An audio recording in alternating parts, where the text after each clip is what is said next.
Guys, shut my other browser off. Looks like we're live. We are live. Looks like we're live with the one-eyed cat, Dakota's timeout. J-Bo's in here. Cousin Mike. How are y'all? We are live on a Thursday night. I'm having Mr. John Wilburn kind of help co-host. It is going to be a trivia night. I'm on twice on a Thursday. It was supposed to be 0 and turned into twice. How does that happen? It does. It's good though. John helped Ray from Punisher's Lemans Garage get over at 1,000 sub mark. And I do say for this, hey, what's going on, Dutch? If anybody that's got a Pontiac that's going to go to the No Name Nationals in 23 and they like to run their mouth, I got $100 that you can't beat freaking Ray's car. Just saying. If you're an expert mechanic with a Pontiac, you're going to get your doors blown off by him. So Jeff has a bounty. Jeff has a bounty on a certain Pontiac for No Name Nationals. Yep. Yep. All right. I do have a bounty on a white Trans Am. Likes to spout a lot of stuff and bomb a lot of chats. Well, if he's an expert on everything, bring it. That's all I got to say. You know, Dakota, I myself will blow your doors off along with everybody else in the chat. So, Dakota, you know, we haven't officially made any number that the subs have to be there, but provided you get yours, you're going to be a good one to call this guy out. I think it will be a really good race, actually. I think it will too. Don't you think, Jeff? I think it'd be a great race. And you know what, Dakota, I'm gonna put up a community post to help you get your subs. I want to see you there. Have a whole lot of fun. Bounties and callouts. Here we go. Exactly, Backwoods. It's only it's November, and the callouts are going to begin as soon as possible. Normally, I'm a quiet guy. Don't get riled up, but someone's ruffled my feathers a little bit on running their mouth but not bringing it. So I might put some bounties on some of our winners and performers from last year. It's good natured, but I think it might up the ante a little bit. Yeah, I agree. Yeah. Well, I tell you what, we're going to go ahead and get some trivia going. John's got some trivia along with myself. I haven't given John any answers, so this is all. This is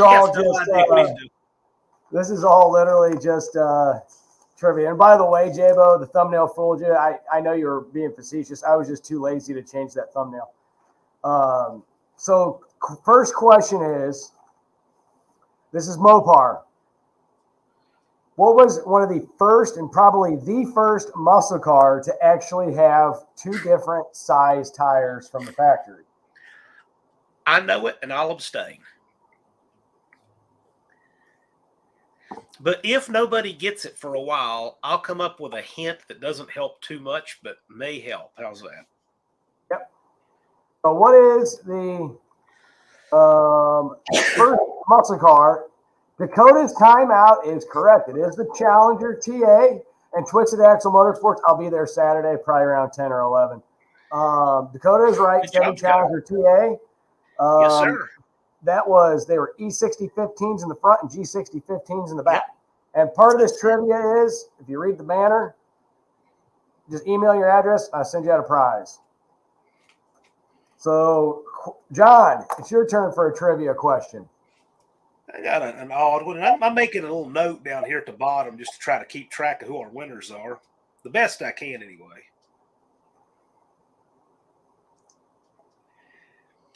All right. So I got an oddball one for you. We were talking about Volkswagens last time, so I decided to just pull some random Volkswagen trivia out of the air here. At the end of the 1961 model year, Volkswagen removed a switch from the floor. Beginning for the 62 model year, they replaced it with what? Ooh, that's a difficult one. Yeah, it's if you know Volkswagens, you'll know exactly what I'm talking about. Yep. But that one is it's not intuitive at all. Sand Mountain says a dimmer switch. See, this is the At the end of the 61 model year, Volkswagen removed a switch from the floor, and they replaced it with what for the 62 model year? This one's a little tough because it's not intuitive, but if you know Volkswagens, you'll know what I'm talking about. I like Buff's answer. It's not correct, but he's thinking starter. My dad's Jeep has a starter button on the floor. Dakota, no, it's not a key. Was it an ignition on? I'm not going to say, because part of the interesting thing about this is you have to think about what that switch could possibly be for. That's a clue right there. What was the switch for? V8 N8T. V8 Nate. That's actually a really cool name. A button Get down to the roof. That's pretty freaking cool, but no, not a turn signal.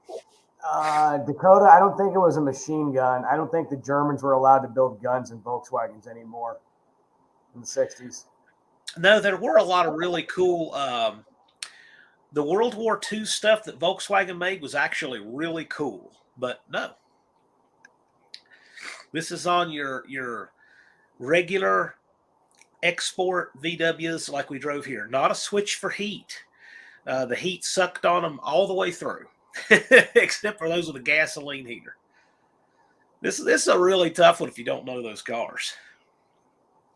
And we can call it whatever Jeff wants, but it's his show. But this is the kind of stuff that. Let's go ahead and call it. All right. So Volkswagen, in 1962, they gained a gas gauge. They didn't have one before that. But what they had before that was you had a switch on the floor. You would flip over from the main gas tank to the auxiliary gas tank. So when you ran out, you switched over to a small tank so you could drive to a gas station. So that switch came off the floor in 61 and replaced it with the gas gauge. So then if you didn't observe the gauge, you were on your own. Interesting. You know, they could go back to that today because so many people run out of gas, right? Oh, yeah. Yeah. But you know what people would do? They would flip the switch and then just drive on the small one until they ran out again. Yeah. All right. Well, since we're doing John's trivia and then my trivia, I had two topics. One is Mopar Part 1. The other one was women of drag racing. So this one is a question of women of drag racing. The original Miss Hurst Golden Shifter, who was it? Who was the original Miss Hurst Golden Shifter? I know who it wasn't. Hey, Mongrels, how you doing, buddy? Mongrels in the house, all the way from Canadaville. Another fellow no-name Nationals guy. He was mopping it up in a new Mustang. Yes, he was. Cousin Mike, it was not Betty White.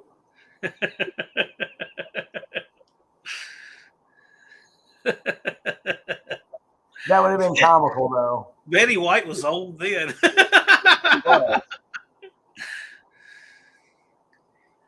Any takers on who the original Miss Hurst?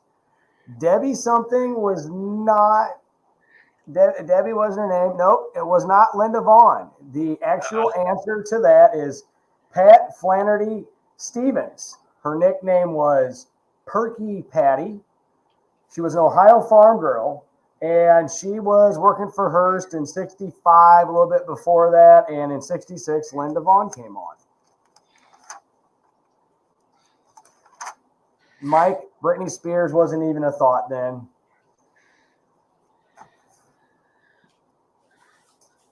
All right, John, you got any trivia?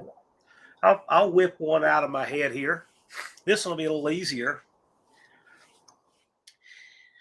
These ran a long time on domestic model bugs over in Germany. But what preceded the fender-mounted turn signals on a VW Beetle? What was the predecessor for fender-mounted turn signals? What was it called? There's a name for it.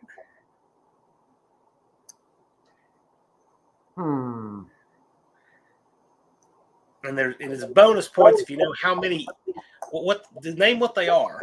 See, let's get that far first. No, Dakota, it was not a machine gun, but that would do really well in place of turn signals. In fact, there was even a newsletter named after this word. Really? Yep.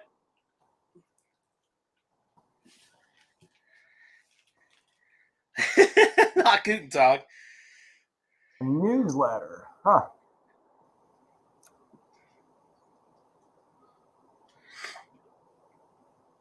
Well, not Dutch guy, not to be that guy, but the Challenger was not the first for different tires. The Dart LO23 is the correct answer. No, Dutch, I'm going to have to give you an award on that. No, that's not right. No, it's not right. It did have factory size tires from Hearst Campbell. Exactly. They were 14-inch steel wheels on like the crappy ones. Okay. I think nobody's going to get this. I can't believe nobody's going to get this. Let me see if I can find a better. I got a picture here, but let me see if I can find. Oh, here's a real good one. Okay. All right. 10 more seconds on this, so we're going to call it. We need some Tijuana brass in the background. Yeah. Dutch guide, yeah. Potency guide states 14 by 5.5 front and 15 by 6 rear. Was that the wheel size or the tire size? Dutch, either way, send me your address. It's very good information. And I'm going to send you out some cool 1970 Fleer AHRA drag racing cards. Yeah. I did not know that, but that's a very good. I had no idea. All right. This is it. So, what predated fender-mounted turn signals on VW Beetles? It were these. They're called a semaphore. Interesting. And each car had one on each side. So when you put your turn signal on, a little lighted flag came up on each side of the car. These ran through the 1954 model year. Yeah, Buff gets it now, yeah. But but in 55 they replaced it with a little bullet-looking turn signal through 57. But it was still on the fender, but they moved them up top in 58. But that's called a semaphore, and there was a newsletter called Semaphore for the Volkswagen community for a while. All right. That's awesome. Shopcat, many European cars had semaphores. Yep. And we're going to do another Mopar one, a random Mopar one. So what driver moved away from NASCAR to do drag racing in 1965 due to the Hemi ban that NASCAR put on? So he decided to boycott NASCAR and went to drag racing. I think I know who this is. Let's see. Who switched to drag racing from NASCAR in 19? Yes, Dakota, you are correct. Yep. It was Richard Petty. His car was called the Outlawed 43 JR Jr. And he had a little bit of problems because he lined up against Arnie Beswick, the farmer, in a Pontiac, them damn Pontiac guys. In February of 1965 at Southern Dragway, there was a big crash in his car, 7 injured, 1 dead, an 8-year-old. So it did not end well in his drag racing career for him, and that thing haunted him forever. Carl Malone.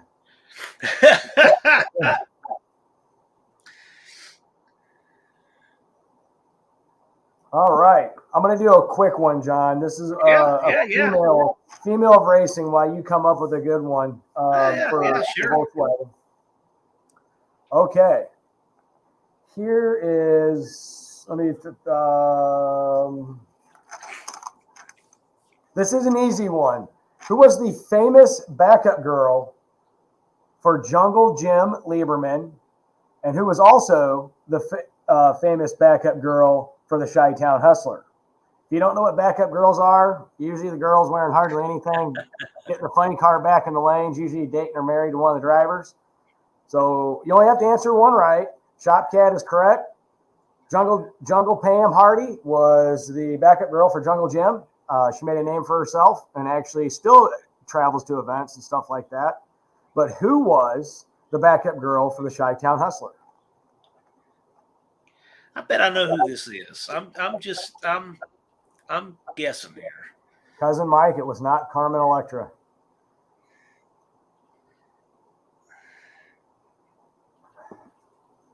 JC was correct also on Pam, Jungle Pam.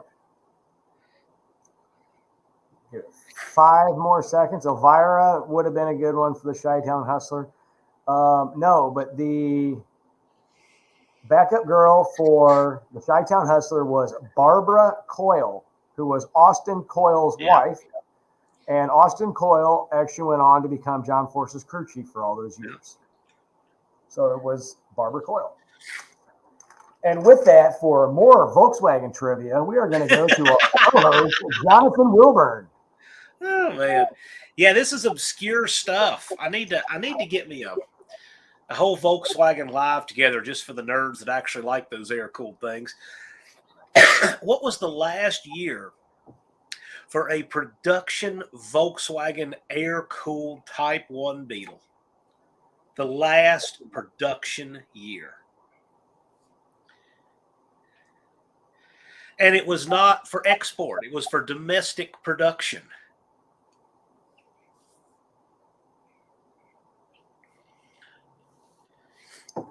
That's a very good one. Now Dakota's answer, what he's thinking is he's thinking of the exports that we had here. Yeah, we had exports up into the 70s. In fact, a little bit later than that. But no, I'm talking about domestic production. And I'll give you a clue. It's not Germany. It's not Germany. Remember, they didn't make these cars only in Germany. See, Mongrel his wheels are spinning on that. Yes, he is. He knows things. Nathan's Mopar Garage. Hello. Guys are all over the place. But you're thinking of that first run of export cars.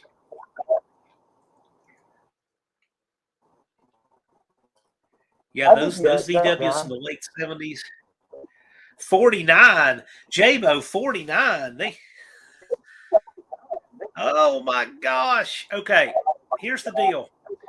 Nobody got it, but Dakota is extremely close. Dakota's extremely close. The last production bug was made in 2003. Oh, in Mexico. But it was a Mexico domestic market. And down there, there's no crash standards, no emissions, nothing. They still made those cars all the way until 2003. That's the reason why Volkswagen parts are still so cheap and easy to get. Dakota thought he was being funny with O2, but no, actually, they made them that late. Yeah. All right. Well, we're going to go back to another. The 03, it looked like a mid-70s model. That's what it looked like. They didn't do any more evolution of. It's the same body stamping and everything. Anyway. You ready for some Mopar trivia, John? Absolutely. Always. All right. So we're going to go for some Mopar trivia. And this one actually isn't too hard, but it has a little bit of a caveat to it. What years were the 426 Hemi produced and how many? You don't have to tell me how many, but if you know it, that's great. But what years was the 426 Hemi produced? How you doing, Barrows? So that you're looking for the range, right, Jeff? Blah, blah, blah. It's a range, yes. It's a range. Okay. Cousin Mike, too many. Well, it wasn't. The 426 Hemi really, Shopcat, you are extremely close on that. Dakota, you're too far off base. Buff is very close. Okay, so man. You guys are really, really, really close. So here's the whole thing. This is a trick question because they were actually produced. The 426 was produced 64 to 71. This is why. Yep, J-Bo's correct. J-Bo, email me. I know I have your address somewhere, but in 64 and 65, they were considered race Hemis, even though they were production sold, and there was 896 of them. But from 66 to 71, there was 10,904, and they call them street Hemis. If you look up the information on it, they always refer to it as the 66 to 71, but they were actually 64 to 71. The 64 and 65s were the K5 aluminum, cross ram, magnesium, blah, blah, blah, high compression, mechanical cam. They were race engines. In fact, that same spec engine was put into the 68 LO23 Darts and BO 20 whatever Barracudas. So whoever got that right, even if you got it right, just email me and you'll get some AHRA Fleer cards in the mail. That's the reason that the 68 Hemi Darts did not have that exotic an engine, because by then teams all wanted to build their own stuff. Mm-hmm. That's why they didn't have paint. Yeah. Cousin Mike. Actually, it's funny. Barrow's got that coffee pot to the computer. I actually have I switched over to coffee recently, and it's next to my computer. Cousin Mike, fun fact. This can't get Dodge to properly run and drive. Oh, semi-correct, but that's with any vehicle. All right, John, you got any Volkswagen trivia for us? Oh, you know what? Here's an easy one. If anybody out there, John, ask them what Volkswagen stands for. Like, what is the German meaning? Well, it's okay. So how about this? We'll finish off some weird, fun little facts about the cars. Does anybody know what Volkswagen stands for? Which is VW in English or VW in German. That's the people's car. And here's something interesting that Volkswagen was they were way behind times on getting a gas gauge. Here's something they were way ahead of their time on. You ever try to start a car that's already running and you hear that horrible grinding of the starter hitting a moving flywheel? Volkswagen had something to prevent that way back there in the 50s. If you tried to start the car and you cut the switch back, you couldn't try to start it again unless you cut the switch all the way off. So you had to go all the way back to ignition off before it would let you go to start. It had a little ratchet in there to keep you from grinding on a turning flywheel. Well, there's lots of little interesting trivia about those cars. Some of it I don't know makes for a good trivia question, but I think Volkswagen actually did a version of a Porsche for them, didn't they, John? What's that? Didn't Volkswagen do a Porsche? It was like a 914. Yeah. So Porsche designed the Volkswagen, and those early Porsches from the 50s were very much Volkswagen inspired. Air-cooled rear engine, all of that, had the wide 5 wheels, all of that stuff. All right. But there's lots of weird little per year trivia you can do with those cars and stuff like that. The first ones I want to say were 25 horsepower. So literally your riding lawnmowers of today have more horsepower than the Volkswagens did from the 50s. But we'll do a whole Volkswagen live on my channel sometime, and we'll have some show and tell and stuff like that. I think people that have never worked on them might find it interesting. Yes. Volkswagen had a lot of neat stuff. But here, we're going to go back to the females of drag racing. Which famous female funny car and superstock driver worked at a Playboy club early on in her career to help kickstart her racing career? Which famous female funny car and superstock driver worked at a Playboy club to help kickstart off her career? It was not Ashley Force. It was not Ashley Force. This is all vintage trivia. All vintage trivia. I was just yeah. Yeah, the only one that would come to mind would be Shirley Muldowney. I'm trying to think who drove both, but I'm going to let them answer because I don't have any idea. I'm just speculating. I don't have a clue. Dan, it was not Shirley Muldowney. Yeah, I didn't think it was. J-Bo, no, it was not Paula Murphy, but she is actually another question I had unanswered.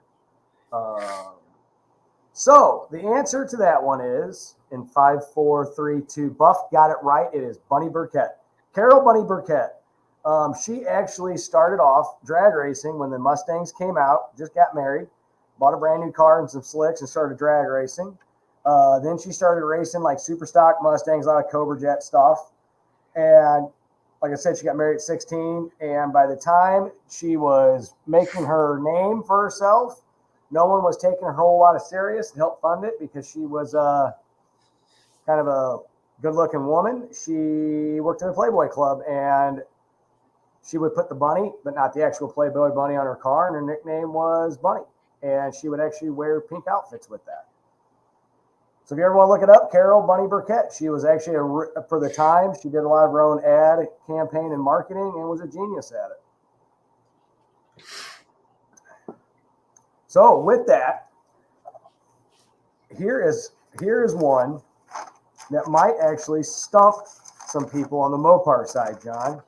Uh-oh. I'm going to see if anybody can guess this. What was the basis for the first Mopar Hemi engine for cars? So what was the basis for the first Hemi engine for cars? The basis. Yep. What was the thought behind it? There was something already created, but what really got those Chrysler engineers going to actually design a Hemi, which wasn't called a Hemi, it was called a Fire Dome engine for... Nathan, you're on the right track, but then you're on the right track. But what was the basis for it? Nathan is definitely on the right track on this.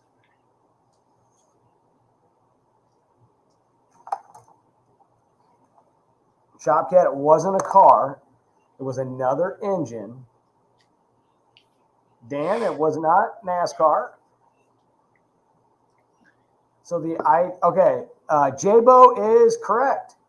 So the basis for the first Hemi engine for cars was the XI 2220 2500 horsepower, 2,220 cubic inch inverted V16. Started production in 1940. Wasn't finalized in production until 1945. Actually never saw any action over in World War II. So not many of them were actually produced, and they just sat, and Chrysler engineers saw that and decided, let's build an engine. Everything was aviation inspired back then. Disc brakes or people loved aviation everything. Dutch guy, I like your thinking. Tornado sirens. That'd been one hell of a loud tornado siren. John, back to the Volkswagen trivia. Well, other than doing some stuff by year, these guys will be Google fooing. I don't want to bore your guests, but I'll throw one out there. Okay, you guys have all heard of a Beetle, and you've heard of a Super Beetle. What were the two differences between a Beetle and a Super Beetle? Can I answer maybe one of those? Okay, sure. Was it sure. Was it the CCs of the engine? No. There were two differences. And if you were to cut the car in half, they would both be on the front half of the car. Now, this is an interesting one. A Beetle and they're very clear cut. Okay, We got half of it. Shopcat and Nathan's Mopar Garage both have windshield. That was one. What was the other? Ooh, Ollie might have it. We'll give it to him with front suspension. The Super Beetle had McPherson struts, so it finally got away from the torsion bar that all the Beetles had up until then. But you could still get a regular Beetle. But the way you could tell a Super Beetle at a glance going down the road wasn't the McPherson front struts; it was the curved windshield. All Beetles had a flat windshield up through 71. Huh. Now we're going to go to an absolute, let's just stump the Mopar experts question. You ready for this one? Here we go. I got this is like a whole page or book of trivia. I get bored wintertime. Sound Matt and Ballistics, have a good night.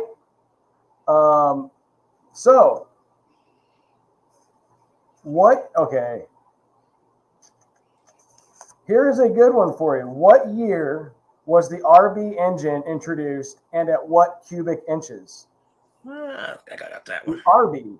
At what year was it introduced and what cubic inches? There was 2 cubic inches.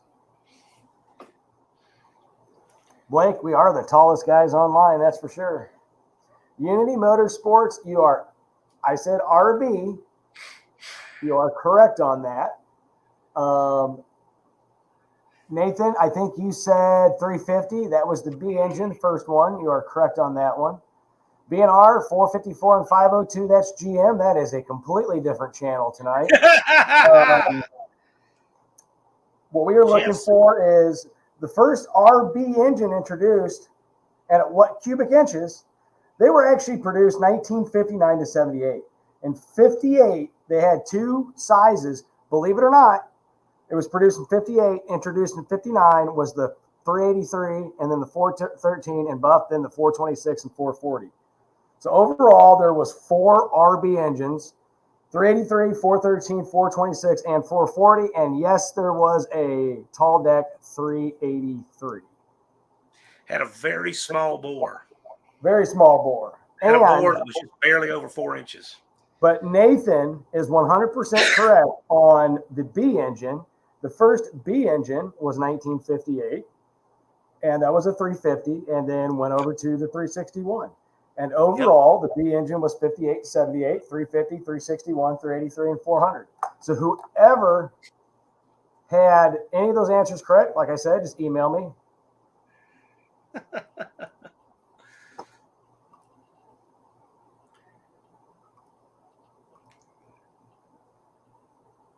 So, yeah.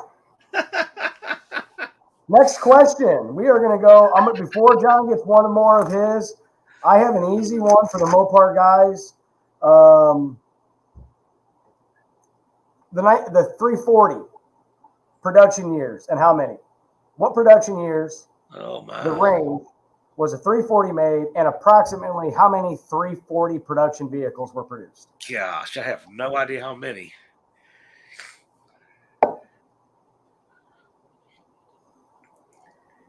That is the correct end year, Blaker. Infamous Nova, how you doing tonight? J-Bo is correct. Ooh. 6873. Yeah, yeah. But let's see if anybody can have an approximate guess. Bad Tree, you are correct. All the ones of the 340. That is actually a correct answer. J-Bo, get it?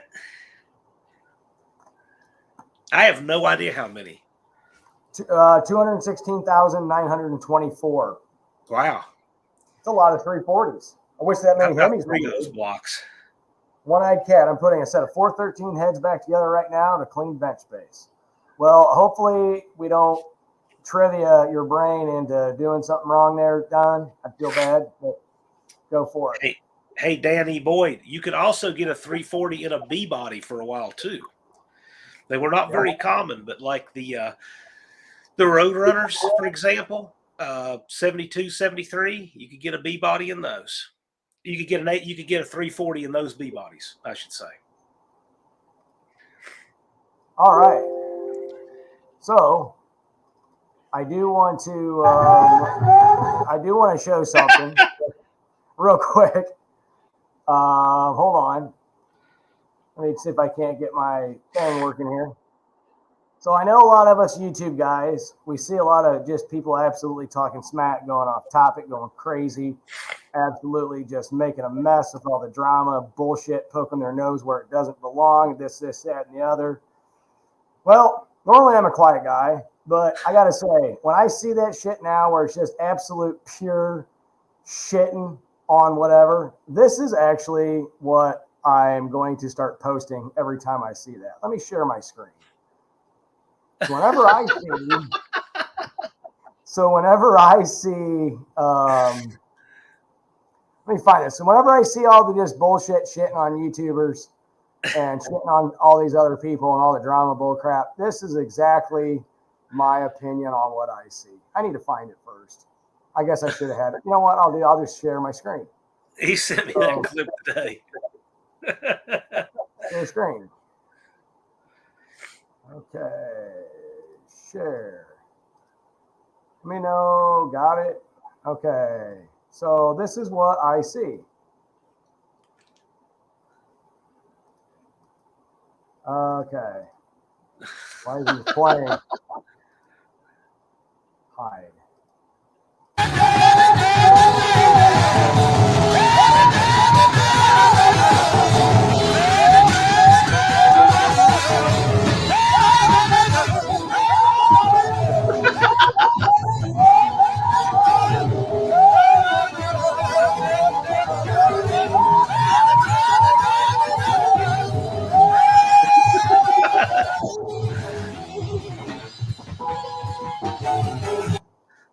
So yeah, that's exactly what I see from now on when anybody else sits there and just absolutely starts talking shit and is a spammer. So yeah. Yeah. Actually, Waker, that was a mountain. The gap, Yeah, the gap in the teeth is where somebody else already slugged them. exactly.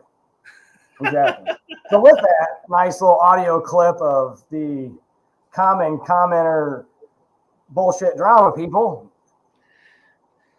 we're going to hand it off to John for more Volkswagen action. I don't know. I don't know that I have much that makes good Volkswagen trivia unless I want to sit down and write it out. I can do a lot of stuff by year. Here's a wild one for you. I know this would be an easy true or false, but we actually did this in the shop once. So when I was at New River, we had to rebuild several transmissions and transaxles and stuff as part of the auto program. And one of the ones we did was a 66 VW transaxle. If you put the differential in the transaxle backwards, not only will it work, you'll have 4 reverses and a forward. And you can shift through 4 ranges of reverse up to speed. We did it. There's a lot of weird trivia like that for those cars. Weird trivia. No factory Beetle came with a spin-on oil filter. You can get them as aftermarket, but none of the factory ones did. In fact, I can't think what the last year was. Is Beetles didn't even have a drain plug after. I don't know what year they got rid of it. They got rid of the drain plug in about 1970. You had to take the whole screen off. They did that to make sure people didn't skip cleaning the screen. That's interesting. So they didn't have. Oh, that's really interesting. And Blaker, I grow a beard every winter. Us bald guys got to stay warm. I know we're not as I'm not as tall to get into the warm atmosphere, so us short bald guys have to grow a beard to stay a little bit warmer. Beetles. Here's a good one for you. Beetles came with 3, and actually this will be true of all the air cools. They came with 3 rear gear ratios. 3. Huh. They came with 3. Anybody want to take a stab at what 3 those were? And of course, not all 3's not reasonable, but we'll pick the middle one.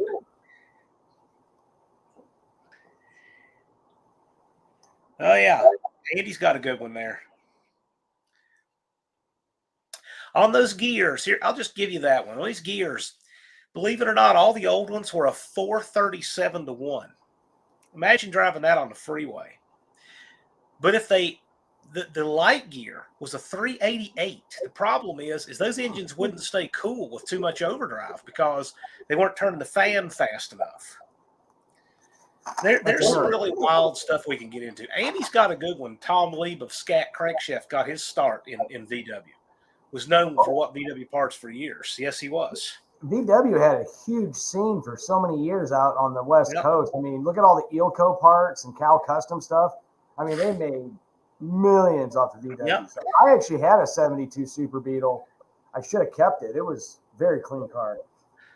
Some of those race cars, those Beetle race cars, were under 1,000 pounds on the starting line.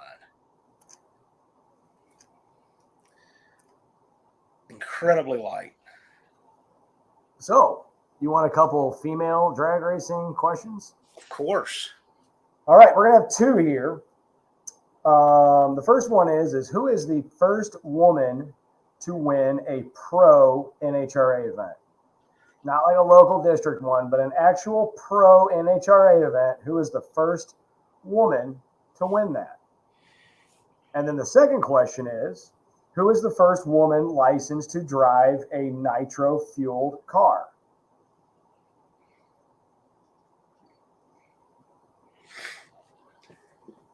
Andy is 100% correct on the first question. Shirley Sheehan, the Drag-On Lady, in a 1965 Hemi Plymouth Superstock A990, won at Bakersfield March Meet 1958 in a Superstock 58 Chevy. That was her first big win, but the first pro win was in 65. And she'd like to brag that she beat 40 men to get there, of the likes of Hayden Proffitt, Arlen Banky, and Dino Don. So the other one is, then who was the first woman to be licensed to drive a nitro-fueled car? And it was not Danica Patrick. We're thinking 60s. Buff, that is going to be a 302 Chevy.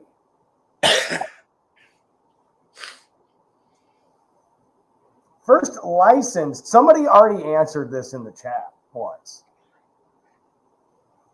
Dutch guys, it was not Pam Anderson.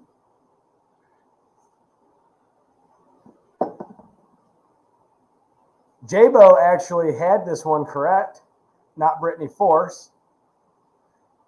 The first woman to get a license to drive a nitro-fueled car was Paula Murphy, Miss STP. It was a 392 Hemi-powered Mustang funny car in 1967 that ran in the low 8s. Yep, Buff is correct.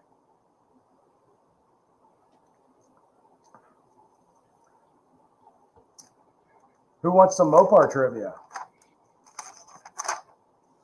Let's go with a little bit of mixture, John. Some Mopar trivia that has to do with a woman. Sure. Here we go. Who was the lady who was an actress in commercials and ads for Chrysler, Dodge, if you want to call it, starting in 1967, referred to as the Dodge Fever Girl? Who was that actress? That's tough. That is a tough one. 1957 Dodge Fever Girl. I'll give you some hints. She was brunette, wore white skirts, white cowboy hat, white go-go boots. That was everybody. That was everybody, man. Well, yes.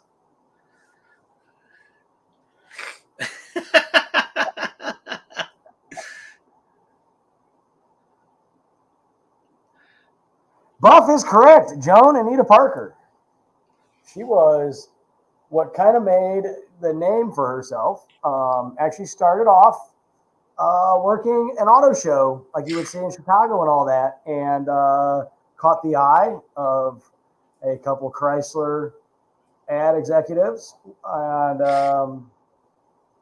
got a good career out of it. So we're going to give that to Buff. So here's another one. This is a guy in Chrysler.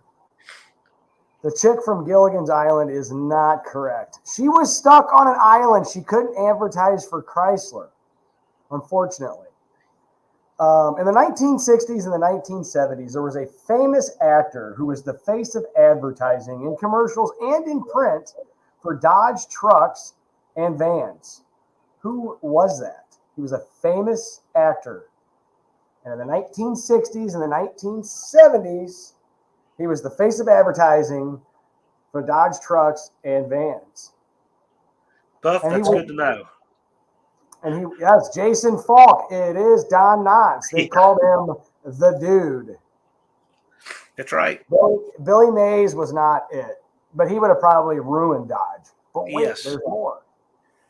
Johnny Depp sounds like a adult film name, and no, it would not have been. That not have been him. I got one for Andy there. Andy, how many hose clamps were there on a VW Beetle? Total. Whole car.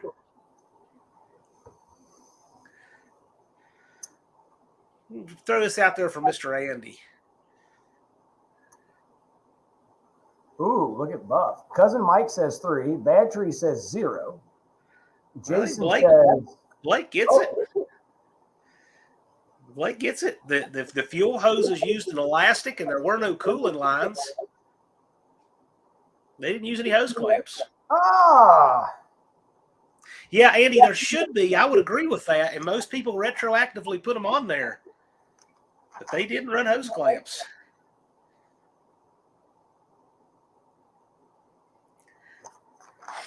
I had a lab partner that had to do brakes on one time. And his brake hoses were all rotten inside. And the guy, he put them in a vise and drove a welding rod down through there to get to drive the stuff out of the hose and put them back on the car. interesting.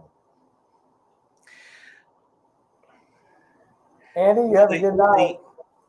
Danny Boyd, the push rod tubes on those cars just crimped in place. Huh. Yep. I tell you what, they were really nice for not having any parts on them. And people did wind up putting hose clamps all over them to make up for some of the engineering deficiencies. They did do that. But from the factory, they didn't. Volkswagen didn't use any parts they didn't need. I mean, none. They also didn't use any bolts on the valve covers. 0. They used a bail that snapped up on them like a master cylinder. No kidding. Yep. No bolts on the valve covers. They just snapped on. Speaking of valve covers, the most iconic valve cover of all time is probably the 426 Hemi valve cover. Yep. So, with that, here's a good piece of Mopar trivia. This is going to be true or false. Was there a factory Hemi four-door vehicle produced? And if you do know the answer to this, how many and what was the make and model and why? Yeah. Balake. Dakota, you are correct on that. Danny Boyd, yes. Called Volkswagen. Does anybody know what the make was? Dan, you are partially correct on that. Yes, Nathan, 1966 Coronet. There was 2 1966 Coronet Hemi four-doors made. One was for a Chrysler executive, and one went to the FBI. And one of them is at Don Garlich's museum. That is the white one, and there's another one that's a red one. And I actually do own a 1966 Coronet. The only reason I bought it is because one day I wanted to build an exact replica of it. Now, I have read many a times that there's a rumor that a station wagon was made, but it was never substantiated. Shopcat, have a good night. Stay warm, buddy. Bad Tree is correct. 4 and damn it. All right, we're going to do another piece of Mopar trivia. Let's see here. I already did that one. This is a Mopar drag racer. This is a trick question. What was Don Garlitz's first car? Trick question. Kind of, maybe. Danny, no, second gen? I don't know about that.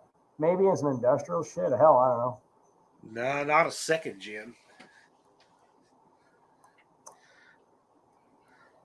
Jabo, Dan is correct. Jabo, I knew someone was going to say Swamp Rat, but I said first car, not first drag car. There was where it was a trick question. And it was a Ford. It was a blue 1940 Ford sedan that he paid $345 for. Broke it, fixed it, went drag racing. So behind every great Mopar guy, there's a blue oval. Just remember that. Just kidding. John, do you have any other weird Volkswagen trivia for us? Well, I got plenty of weirdness, but I don't know, nothing good for a format tonight. I said if there's enough interest, we'll do a weird Volkswagen live. We'll get a guest on that's into bugs, and Big Block 402. we'll have some neat show and tell. I think these guys that have never done it would dig how you tension the the generator and fan belt on one of those cars. We should do that. Right. We should just do that. It's good. Use shims. Yeah. A lot of wild stuff like that. So here's a good one for you there, John.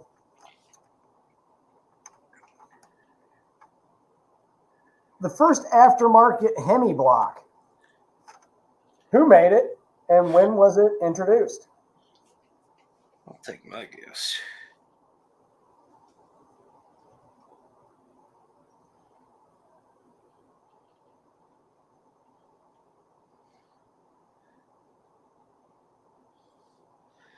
There. Made a guess.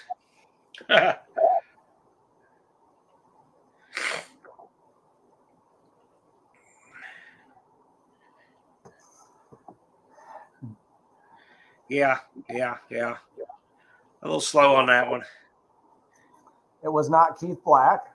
It wasn't Indy in 82. It wasn't Keith Black in 73. Danny, it wasn't Arias, but Arias went back making all. Johnny Cash is always the correct answer. 426 Street Hemis was supposed to be hard drive slow. The 426 Street Hemi was the inline lower compression, for what it was, and they were hard to keep street tuned. I do know that. J-Bo, the Jupiter Rocket 76. No, but if you have a Jupiter Rocket 76, hey, you know what? Send it my way. The correct answer is Donovan. Ed Donovan in 1971. It was actually 417 cubes, and it was based on the 390. Yes, JC Newby is correct. No.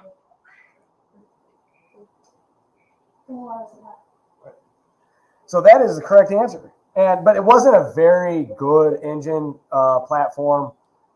Then later on, Keith Black really refined it. And I believe the most popular one that was used for that was the 484 version. Oh, yeah, Ed Pink. Ed Pink made some absolutely monster engines that were awesome. Here's a good one. And someone has already answered this. Who is considered the first woman of drag racing?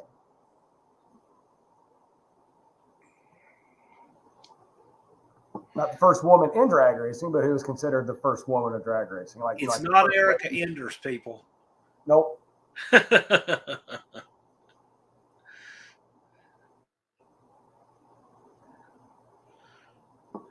This is an easy one. Maybe. Maybe not. I don't know. Cousin Mike, Betty White, no, but I'm sure she did some street racing back in the day. Thank you, Shop Cat. Someone's got to know this. Who is considered the first woman of drag racing? Her shifter girl, no, but J-Bo. Yeah, that's a good one. J-Bo is correct. Shirley Muldowney. She's always been considered the first woman of drag racing. She actually, hey, we hit the good one here. Speaking of women, find love on the best dating site. Block user. See you later. Yeah, right on time with the spam on that. So she started drag racing with her first husband in a Corvette, did very well. His name was Jack, and got divorced, and she started racing a lot in 1973. Got a top fuel license. She actually obtained her pro license in 65. Had her first drag race in 58 at the age of 18 with her first husband, and she had 3 championships in 77, 80, and 82 in top fuel. And she was married to Connie Clitta for a while, and the rest is history. And her biggest rival is Don Garlitz. And she was the first female drag racer to kind of get the sex sells type thing in her favor, but absolutely hated it. Yeah, Don Garlitz famously signed for a competition license. Yeah. Don Garlitz, Connie Coletta, and I can't think who the other one was. Signed for her license. And speaking of sex sells and drag racing with women, Linda Vaughn in 1972 actually got married She married a drag racer. She was on the cover of an automotive magazine with him. Who did she get married to? Bad tree, Bruce Jenner is not the correct answer. Neither is Carrie Fisher.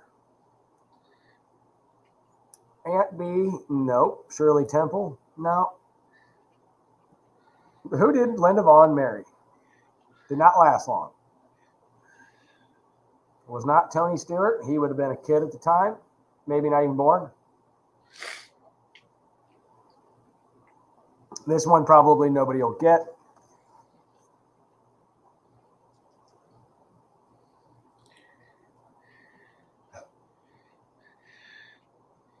So, it was not Betty White. Her first husband, actually, I think only husband, was a drag racer in Top Fuel from, his name was Billy Tidwell. He was Top Fuel racer, and she married him. Was not the love of her life. The love of her life she never got married to, and that was James Garner from the hit TV series Rockford Files. Yeah. Ooh, here we go, John. We're gonna get in some really hardcore questions now here. We're gonna turn the page on this one. When was the 426 Hemi introduced into professional racing? The 426. I got my idea on that.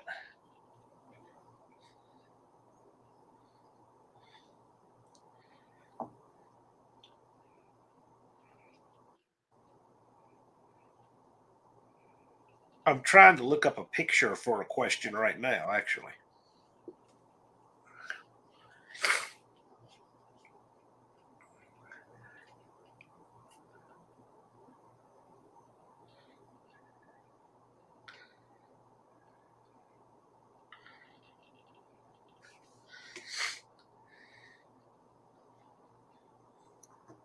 All right, so 1964 is the correct answer.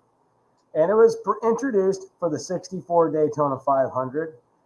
In 64, Petty won 8 wins and the championship with a 426 Hemi. And in 1964, the 426 Hemi won 26 races with that. I got one. How many intake valves in a Detroit 6-valve 92? All of them, Dan. Yep, Fox can fix it. He answered it, all of them. Yeah, Bad Tree is kind of 63 and a half, to be honest with you, but yeah. All right, let's go to some more trivia. And here's a good one for you. Now, this is kind of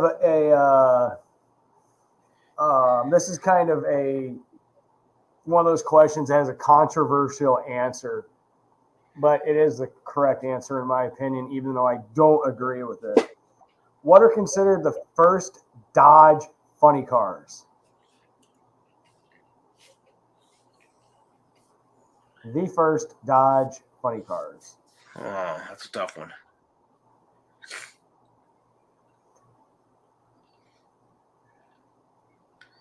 Blake, I like how Blake hedges his bet there with a yes and a no.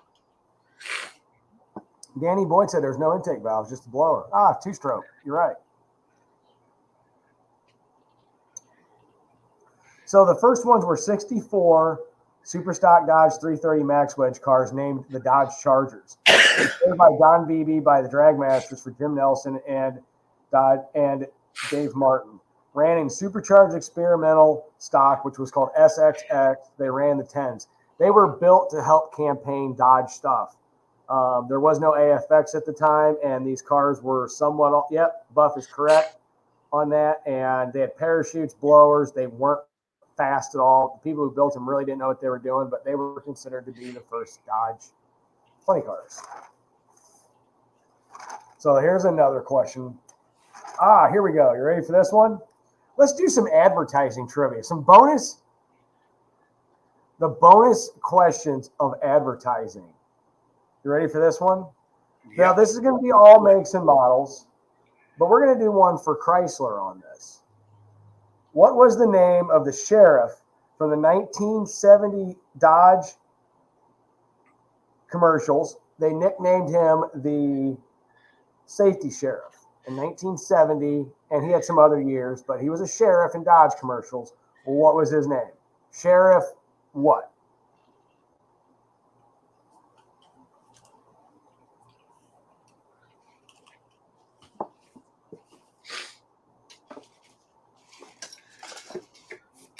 He was famous for a lot of Dodge Challenger commercials he did back then.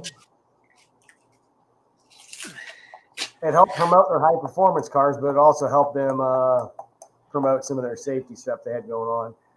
Buff is correct. It was Sheriff Joe Higgins, and his real name in real life was Joe Higgins. Here's a good advertising question for you. Sheriff T. Loggins. No, it was not Kenny Loggins. Dodge Challenger deputy. I got an advertising question for you. There you go. When Volkswagen advertised the headroom in their cars, which NBA player was featured in this ad? Oh, I know that one. I'm making sure it's not close enough to read. Or which NBA player was featured in this ad for Volkswagen's headroom?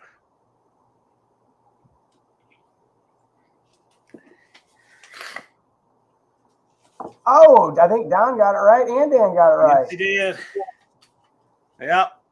Don was first. Ha, Fox, get me a Diablo sandwich. That was Beef with Tea Justice. Great movie. Okay, here we go. Mopar. If you know your Volkswagens, you know that's a 66. That will help you out. But anyway, we'll do a year by year later. Here's some Mopar trivia for you guys. In advertising in print, in every major hot rod muscle car magazine at the time, in 69, Dodge advertised 6,000 RPMs for less than $3,000. What car was that? I know John knows this one. Yeah, oh yeah. Yeah, I remember it well. I remember that advertising being part of quite a ruckus one time. Yep. Fox, you are correct. Chamberlain's scored thousands of times on and off the court. Jason Falk is correct. The Dart 340. Yep. Buff is correct too. So since we've been doing all girl stuff and all Chrysler stuff, which I'm going to give a little no-name jab, kind of the same thing, really, you know. We're going to do a little bit of Ford trivia on this one. Say it's Ford time.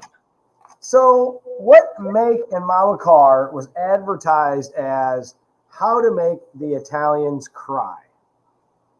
Oh, so who advertised how to make the Italians cry? I think I might know what that is, actually. And it was something ridiculous, actually. Fox can fix it. Omni. There, I said it. Dan's close. Dan's really close. And I think they did do that too. I think they did that the GT40 also. It was the 66 Shelby GT350. They advertised it as a way to make the Italians cry for $4,428 and 305 horsepower. Yep. Buff is correct. Oh, here's a Mopar one. What does Mopar stand for? Oh, here we go. Let's look for the wrong answers first. Yes. Dakota. Look at that. Battery, mostly old parts and rust. Motor parts, yep. Look at that. All right, well, if you guys know what Mopar stands for, what does FOMOCO stand for?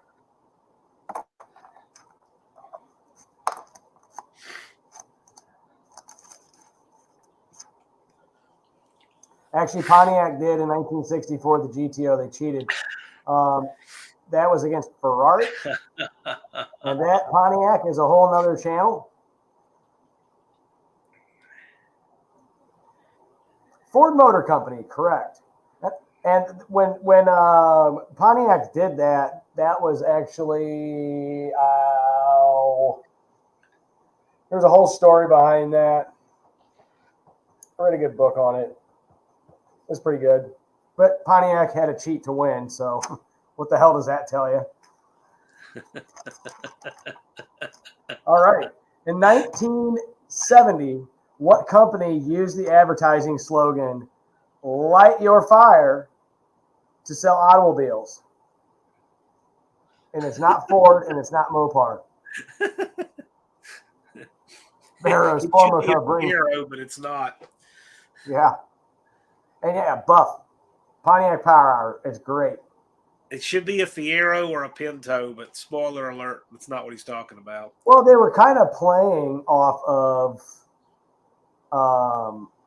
the Doors song "Light Your Fire" a couple years after the song came out. Right. And it was primarily B&R, it is Buick, and it was advertised because of the Stage 1 and the GSX stuff coming out. Buick was very, very, very, very conservative in their advertising. However, who was not conservative in advertising was Oldsmobile. Believe it or not, they weren't. And they had a character for their high-performance 442 cars from 68 to 71. What was the character's name and persona?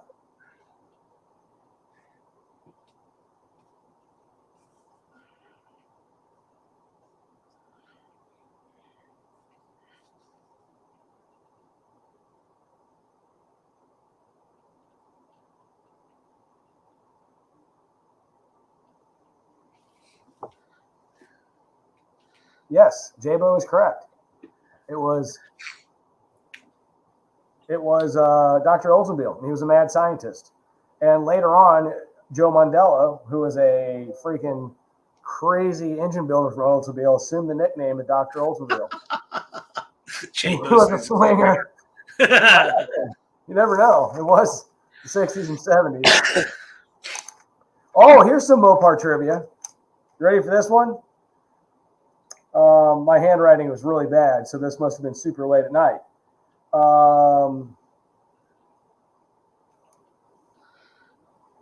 Where did I? Oh, I think we already did that one. Let's see here. I think I already did that one.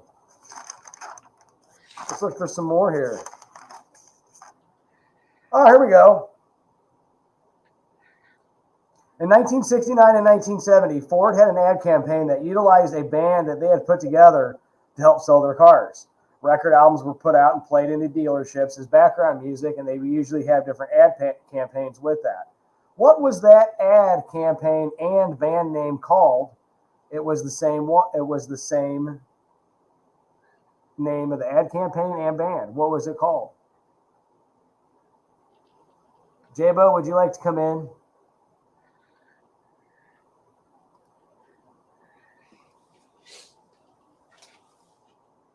Dan is correct. The Going Thing is correct. Everyone's correct. Chronos. Hey, J-Bo, do you want to come in? If you want to come in, just let me know.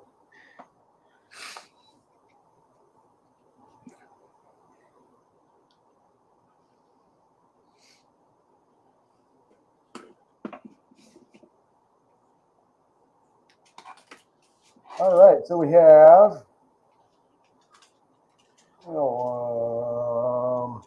Dan's on a game tonight. What was the ad campaign called in 1966 and 1967 for Dodge? Okay, I'm posting a link for J-Bo. J-Bo, enter in. J-Bo's got to have a lot of trivia. He's been around for a while. In with the J-Bo. That is correct. J-Bo, I posted that link. I'm not going to go super late tonight. I have to actually work tomorrow pretty early.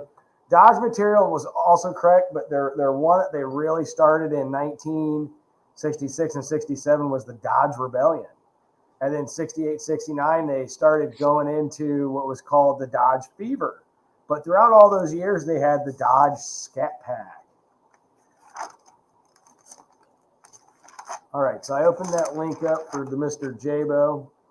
Looks like John hopped off for a minute. I'm here. Oh, wait, he's here. I'm here. Call a tow truck. That one's pretty good. Yep, Dodge Fever. Okay, Jabola virus. Here we go. Jabo, how you doing?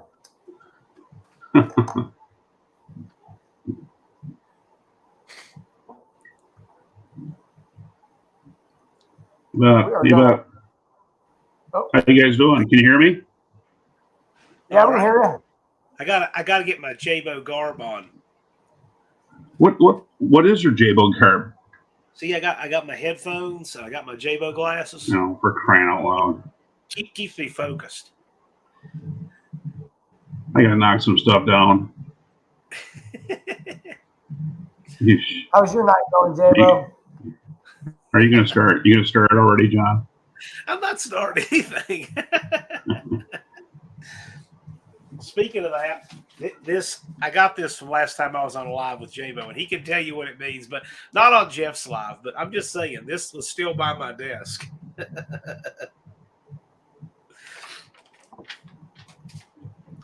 Jabo, do you got any good trivia for us? I'd like to know.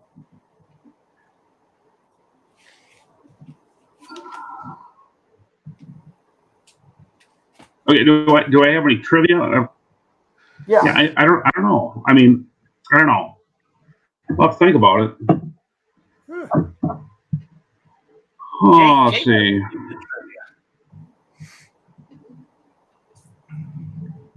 I got so much stuff open up here. And knock it all down. I got what? I was looking for home improvement. Yeah, crap. That I couldn't get over the damn true value. What's that, bud? What you got going on with home improvement?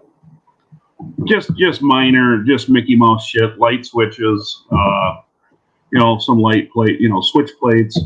I got a 3-way switch. It just went the hell on me. So now you can't. I don't know. This hallway is it's dark. You got to be able to, and it gets dark early, so you got to be able to see what the hell you're doing. Otherwise, you're tripping up the damn stairs. So anyway, I got that. I at least got that. But anyway, I just went up on eBay and ordered a bunch of other just stuff that the damn hardware store that they should have it on hand. It wasn't there, so I had to go. I just went up on eBay and got the shit. So anyway, whatever. So how cold is it there, Jabo? It's it's like 30. I know right now probably like 30. It's 30. Yeah. It's 26 here. Yeah. Is it really? Yeah. Yeah. Well, that's not good. I don't like it. I haven't become acclimated to it yet. So I'm really not liking it at all. Because we had some pretty damn nice weather there for a while. It was, it was like in the 70s a couple weeks ago, and then it just kind of did this nosedive thing. So yeah, kind of bullshit. So yeah. Oh, I got a trivia question. You probably already know this, or everybody probably knows that. But the first 4 cylinders that Ford used in their Model Ts were built by. Huh. I would have thought. Well, you know this, huh? No. I would have thought Ford. No. No, the Ford contracted out their engines initially when they first started out. And some of their other parts also.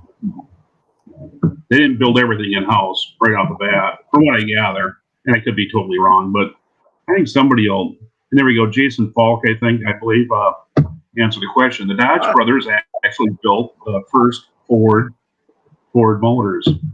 Wow. So that was back in. How many years did they do that for?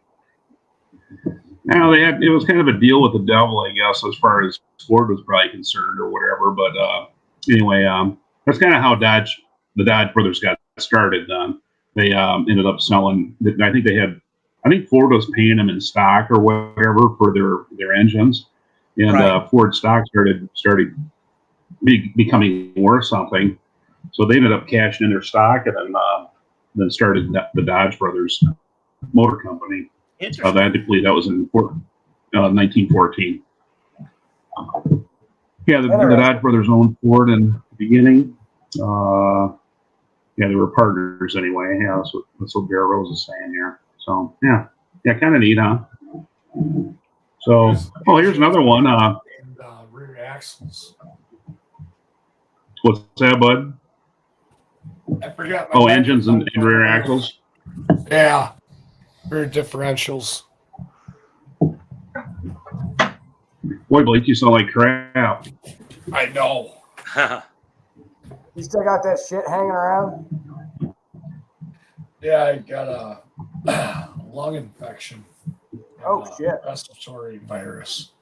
And apparently my heart has a flutter to it. Or something. So on Black Friday, I get to go in for an EKG. Oh, shit. To see if my heart seems better than when they did it the other day. Yeah, there's a lot of nasty shit going around. I don't know. There was some super spreader at No Name John. I'm telling you. Yeah, Bubba just said, don't die, boy. Don't die on us. I thought I was going to that night. I was doing iRacing. Yeah, he coughed so damn hard that they almost blew his brains out almost, or passed out. I did. I've done that before when I've had pneumonia. You just cough. You just go into a coughing fit. And then sometimes it's hard enough that you can almost pass out. From it. So not good. Well, that's Yeah, what it's been going around here pretty bad. I thought I had walking pneumonia. I figured, alcohol, thin blood, coughing. I thought maybe that's why I got really lightheaded and whatnot. But yeah, that probably didn't help none. Yeah. No. Right. Jason said he went a couple of days. They confirmed he has no heart. All right. Really? Buff said she was in the lot acting lizardly. Well, the peanut gallery is out tonight. Hey, Jason. Jason and Jay might be coming up to Bad Tree Productions stomping grounds next week. Oh yeah. Make sure you do it in the afternoon. You're coming up on Black Friday. We all get done. Man, I tell you what, I'm not exactly too far from you guys geographically speaking, but our winter has set in. Like literally, it's snowing right now. I mean, for us, there's still McGinnis. What part of the country are you in, Jeff? I'm 2 hours south of Chicago, 2 hours north of St. Louis. I'm right in the middle of the state of Illinois. Oh, okay. All right. In New York tonight or some shit. Oh, no shit, really? Yeah, it's just been shit. Like ASO, Auto Salvage Outlaw. Yeah. He got dumped on like 2.5 feet. He posted a time-lapse video of him taking care of the snow in his driveway. Oh, great. That's not fun. Hey, that leaf blower that I bought, Jay. Yeah. The other day. I came back because I went over to Prairie to get my prescription this morning. It was nice, clear roads. I was going to take the Neon. I get over there about 10 minutes before they open. And I get to the door at 8 o'clock when they open. I said, we got to count your pills out. You have to come back in 20 minutes. Well, I had already bought my McDonald's breakfast for the girls and stuff. And so I went to the BP gas station, filled the truck up, and it started snowing. And in that 20 minutes, everything was covered. Oh yeah. Wow. And I came back home, and it was just the yard was all white. The sidewalks were all white. And I went inside, and I grabbed that leaf blower that we bought when we went and got your guys' Right. garages. I fired that bastard up. And I pulled the booger switch and blew all that snow off the sidewalk. It worked like a miracle. Oh, I'll never use we're a good, huh? shovel We're again. good. I mean, if it's a wet snow, you're going to have to shovel or plow. But this light Right, stuff right. that builds up really quick, you go out every hour with the leaf blower, Yeah. keep your wind at your back. Mm-hmm. Sure. That's the pro strat. And a leaf blower is like a multitasking tool. You can use it to clean snow, leaves, stoke fires, and make really cool YouTube videos with people with long hair. Jeff. Yes, my long hair is messy with leaf blowers. I actually do the same thing with the snow with a leaf blower. It works great. You know, if somebody's driven over it, then it's kind of fucked. But like if it's just fresh powdery snow, leaf blower works great. So Wendy's saying up to 4 feet where her brother-in-law lives this weekend. That is insane. Well, that's too bad. We get. I thought we were supposed to get it later, like year. winter. All the people that were forecasting snow said, you know, we're probably not going to be looking at most of the United States until late December. And it's already here in November. Yeah. All over the place. Like, it snowed in Texas. Yeah, yesterday. Not where Duddy's at. Jeez. He was eating tacos. He was clueless. But northern Texas got some flurries. Well, gentlemen, I had a call today. I mean, I barely felt like doing the first live today, but I've had a lot of fun. I just don't want to push it. I hear you. Right, John. right. Thanks for having me, Jeff. It's a blast. I'll tell you, it's a bummer too because not a problem. it's always a barrel of fun with the guys that we got here on screen. I love having fun with Blake and J-Bo and Jeff, but a little much for me today. We'll see y'all. Take care. Have a good one. Yeah, see you, buddy. Good night, John. So we got Dutch guy said they got 7 inches today. Buff said we averaged 30 to 50 foot of snow a season. That's when he lived up in Alaska. Dan's correct. Wow. Leaf blower can still cause scratches. Yeah, I mean, that is. Barrow saying missed in Idaho. You know what? Like they were calling for, like in my area, just a really wet, snowy winter. I think they're going to be right. Not looking forward to it sucks because I was hoping to get out and play a little bit more. I was going with what the farmers. I'm sorry if you can't hear me. I'm trying my best, Jeff. I was going with what the Farmer's Almanac was projecting. You know, like a wet fall and a dry winter. And so far, it's looking like they're wrong, but they're what? They're right 4 out of 10 years or some shit like that. Yeah. But Yeah. so I ordered 8 tires. I worked with a company over in Prairie du Chien, Wisconsin. We're going to do a video with them this week. And I got 4 new tires for the ACR Neon. They're winter or summertime, more of a stickier compound tire that I bought for the ACR because I don't want to drive that in the snow. And then for the Aspen, which usually you get your replacement Goodyear RSAs. But I can't stand those things in the snow time. So I got some all-terrain tires for that thing. Brand new. I had an ACR when I was 16. Really? Oh, yeah, you commented that. Yeah, it was like 6 months old, and I had a Celica. I had a Super Celica, and I Dukes of Hazzard that thing and launched it over railroad tracks. This thing flew, kind of destroyed it, and I bought that car. I'm like, oh, it's cool, you know. And they were telling us like AC. I had no idea what they were talking about. It was a fun little car. I bought it in '95, and it was '95. It was like 6 months old, man. It was like, then I mean, cars were cheap. I looked at a back when the ACR actually meant like ACR. So like that neon that you had would have had no side molding on it because that would have been weight reduction. It had no rubberized protection like Z-Bar shit underneath the hood. It had the fog light bumper with no fog lights. Yep, and did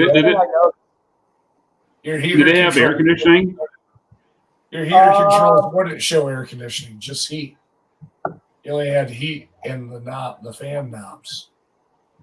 I had air conditioning in that car, but I remember seeing the no fog lamps and actually ordered a kit to put the factory ones in there. And they're all really. Yeah, that car, it was fun in the snow because it was front wheel drive, but like you just rip that emergency brake and you go sliding everywhere. Yeah, and it was fun. If they did come with the radio, it wasn't the CD player; it was the cassette player one. It was, and it was all hand crank windows. Yep. And I believe some of them didn't come with the rear defroster. I don't remember if mine had one or not, but it was red, had that gray interior. It was a fun little car. Yeah. And what they probably got excellent mileage. Well, the ACR and the Neon RT, their differential or their final gear was different. It was like a 355 and 391 or some shit, right, Jay? Yeah, I can't remember. Yeah. The ACRs would have came with Coney adjustable struts. It ran good, and we beat the piss out of that car. And heavier duty sway bars and stuff. Yeah. What finally took that car out, we were young and dumb and stupid, but a friend of mine went to go make a beer run and was flying around this corner. It was 4 cell phones, right? And took forever. And he saw him walking up, like no beer, no car. And he went flying around this corner and lost it. And it went off a couple trees in weather like this. Oh, jeez. Yeah. Those cars kind of gave you confidence because they felt like they're on railroad tracks. Yeah. They were really good handling little cars. They as long as you didn't off accelerate. If you kept gas on because of the torque steer, if you let off in a corner, you'll just go kind of shoot off towards the outer side of that corner. So you got to kind of always keep. Has some weird trivia. Only the front windows were available with power, and they never put power windows in the rear doors. Huh. I know mine was crank. And the second gens always had crank rear windows also. Didn't matter. I think the back windows only went down halfway too, right? They didn't go down all the way. Yeah, well, they went down like this far, like to this far. Right. It was weird. The first generation. Wood. First generation had no window trim or like support. It was just window. Then the second generation had the steel, full doors. Had the framer out of it. Yeah. First gen was half doors.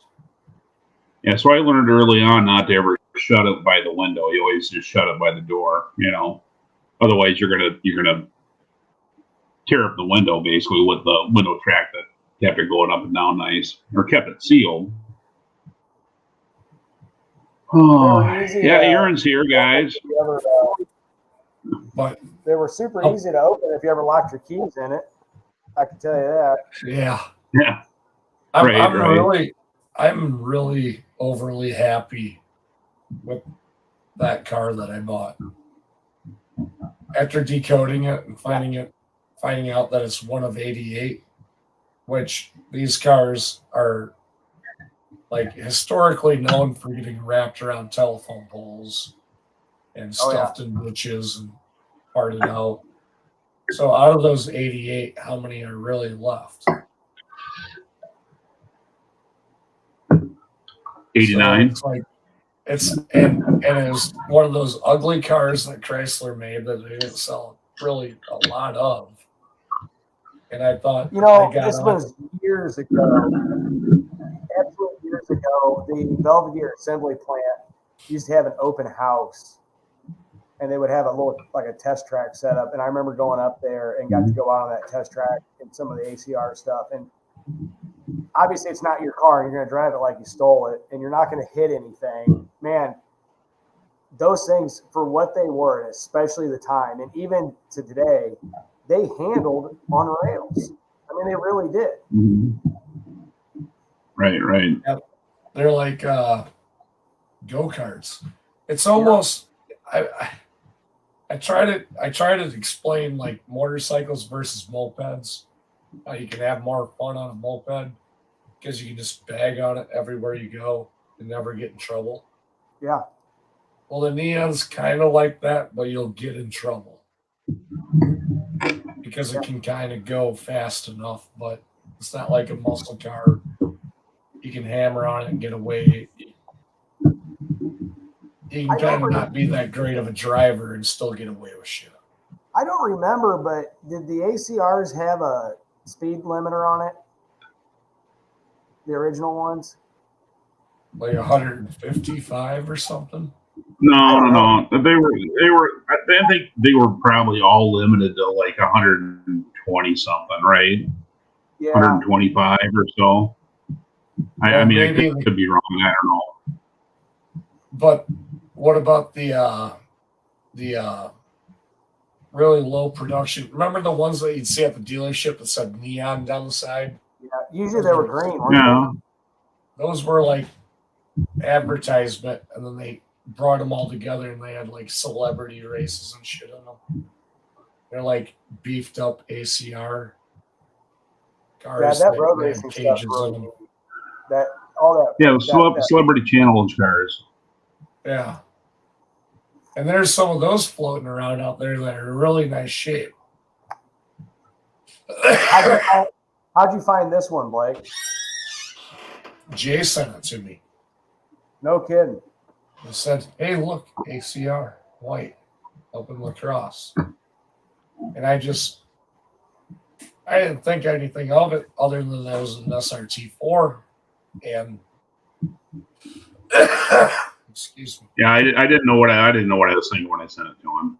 So whatever. Well, I mean, it was the right money. It was cheap. And when you see a white SRT4 for sale, and you know that white is kind of a low production number, or it has the commemorative stuff tied to it, and it was a 1 year only color. And it's probably the best year of the Neon SRT4. It had the best horsepower, it had the LSD front diff.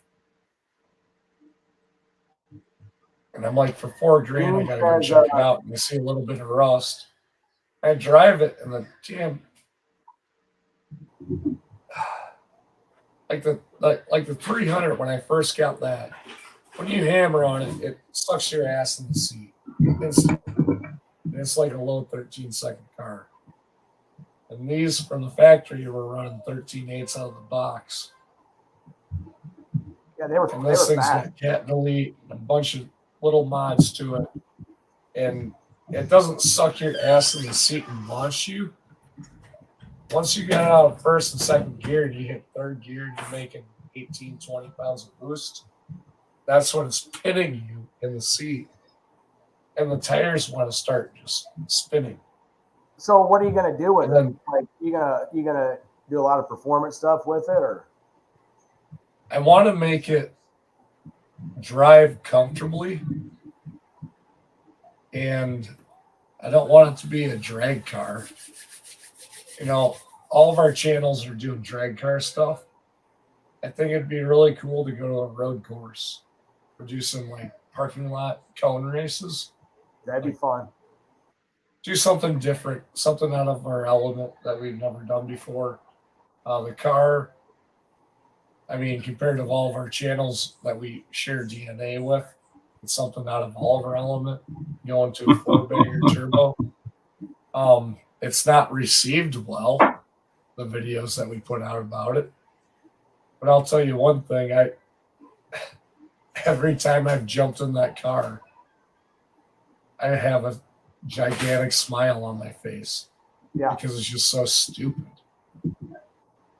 You can drive it around normal, and about halfway through second, if you pin it and you start building boost and you hit third gear, and third gear spikes about 4,000 RPM, and you hit 5,000, you hit that 20 pounds of boost, and it just like progressively sucks you back into the seat. There's no doubt in my mind that thing's not running low 13. And the nice part is you can hop in it and drive it anywhere. Get good gas mileage. You could go to Iowa to freaking California and back if you wanted to, and it would be one, reliable and good on fuel mileage, fast as shit. Right. Well, then you got like PFI Speed that hangs out with Cletus McFarland and all them guys. They have a 2005 black ACR that they call the Curse. They took a 1987 Dodge minivan, automatic transmission, and put it on it. It's a whole stock block. You're talking too much. It's cammed, and it's got a 50 trim turbo, and it runs 890s in the corner. Nice. With a 3-speed it's a weird 904. So here's a good question. Are you going to be, someone's asking, you racing SRT Neon in 2023? I mean, in the summertime, if we get the car sorted out to where I think somebody tried to stance it before I bought it, because it kind of drags you all over the road when you drive it. So I think somebody tried to add a camber. Yeah. Giving it stance. Well, see, there was a camber All kit. the tires are worn out on the inside. If I remember, there was a camber kit you could get on those cars. I bought one, but I don't remember if it was a dealer option thing like you'd order, or if I bought it. Hey, good night, unfinished project. But there was a camber kit. I remember putting that on.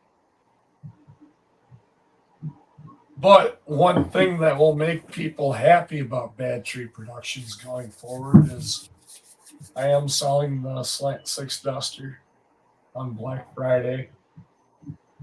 Oh, it's sold? Yeah. Jay Matheson from Rabbit Transit Garage is going to come and pick it up. Nice. Go to a good home. And with the money from that and the D200, the only hint that I'll give you is that it's orange and it has a 440. Oh, so you're going to be introducing another new car to the channel.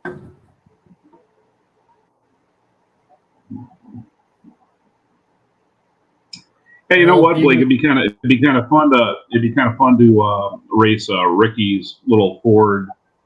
What is that? Ford Fiesta. Oh yeah, that'd be cool. I mean, that'd be kind of a close race, right? I think the Neon's got them covered. Some of those SVT Focus stuff they did was pretty wild. I had a friend that had one, and I didn't know shit about it. And he lived up Illinois, Wisconsin border. And we would go over to Wisconsin and go to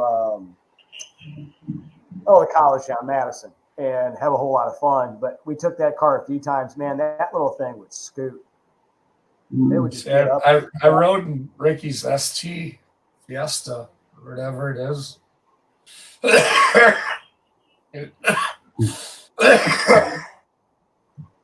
Don't die on us, bud. Just doesn't have that grunt that sucks you back. Like, you can feel that it's turbocharged, but it's not like pulling you back into the seat. Yeah, they didn't have the high end. It was all low end. Or no low end. So it was all high end. I remember on that car. It was dual red cam engine. It ran out pretty well. The one thing I didn't like about the car, it just seemed so boxy. Well, but then he tells me that it's running like 32 pounds of boost and it doesn't even feel like it. Holy shit. How's that like now? And I'm not. It seems excessive, I guess. Well, like can a 1.2 turbo run a lot of boost versus a 2.4 turbo? Like the inlet outlet pressure all that stuff. For that smaller cubic inch motor, that kind of boost, is that actually less in the greater scheme of things? I don't know these answers.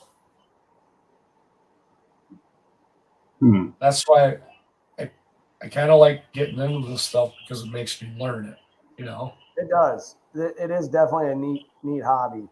I was into the smaller cars for a while like that, and I'm telling you that there's some of that stuff out there, Blake, is just absolutely super fast. Well, look at the Civics from the 90s. Yeah. Like, you remember, like, me and Jay were at Tri-State Raceway after Fast and the Furious came out. Oh, yeah, that was funny. And all these guys came with underglowing body kits and shit. And they went and they bought shoe polish from the concession stand. And they all put like 9 second, 10 second on their windshield. Well, one guy. Okay, so one guy put like 7 seconds on it. That's what he thought. That's what he thought that his quarter mile ET was going to be on his little racer or whatever. So he just got done watching the damn movie, right? He thought for sure, because based on the movie, his car was going to run 7s. But the other guy was another guy was a little more realistic. He wrote down 13 or whatever. But of course, the 7 second guy didn't run his number. The 13 second guy was probably running 15s or whatever. There's like 3 or 4 of them. They all ran like 16, 17 second quarter miles. Yeah, and then they didn't even come back for another round. They just left. They immediately left. Yeah. They didn't even Did they have spoon motors? They didn't even wash the windshield. They didn't even take the paint out their windows. They all ran one pass, and they all ran out of the track in a file line, and all you heard. Yeah, they got their time slips. When I at the time when a lot of that was popular, Hector needs to hook them up with some spoon engines. I had at the time when that stuff was popular, I had a 70 Dart Swinger 340 car and a 71. I had a 71 Chevy truck with a real hot bed block in it. But I was doing a lot of swaps for those people with a lot of the hatchback base model Civics. People buying the JDM spec VTEC engines at the time, and I was doing all the swaps for them and suspension stuff. And some of those guys had some quick little cars, man. I mean, right. They didn't care what they looked like. I remember a white one and put the right coilover kit on it, right camber kit, had a perfect ride on it, and we put a good JDM engine he bought when eBay was kind of new and upcoming. And that thing really ran strong. Jay's in the house. Jay coming up on Friday. Hey Jay, how you doing, buddy? Hey, what the hell is a spoon? What is a spoon motor? What the hell does that mean? Ask Hector. He'll tell you all about it. Jay, if you come up Friday, take your time, because I got my EKG Friday morning.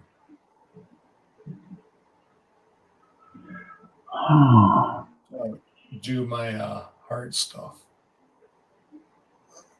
So you think you're gonna be all right? I think so. I feel all right. The antibiotics, I took them yesterday, and it was like hell. Like my chest just hurt so bad. Did they give you prednisone too, or not? It was a double dose of it. Just antibiotic. They didn't give you prednisone either? No. They gave me that super hardcore antibiotic. They told me to take 2 of them the first day, and the rest of the days, like, it's only a 5-day prescription for it. So I had to take 2 on day 1 and then 1 the rest of the days. Then they gave me these little gel tabs to repress my coughs. I'm only supposed to take 3 of them a day. And they're like half the size of your pinky. And it looks like there's 1 million of them in the bottle. And today, like right now, my chest and everything feels the best it has in weeks. Man, I tell No, you what, that's good. everyone around here is just sick as a fucking dog, and it is just going around like. But I don't know if that antibiotics, taking them too last night, like was trying to work it out of my system because it was just like it hurt really bad. Yeah. And I was like having to go to the bathroom a lot, like it was trying to get it out of my system, obviously. But Here's a spoon motor. Here's the definition. Thanks, Aaron. Highly modified professional grade Honda engine. They could equal racing car engines in terms of power and speed. One such motor may cost as much as a new car. That's a spoon. That's a spoon motor. I tell you what. They'll sell you a DVD player. What engine impresses me is Subaru's Boxer engine. That's a very, very awesome little platform.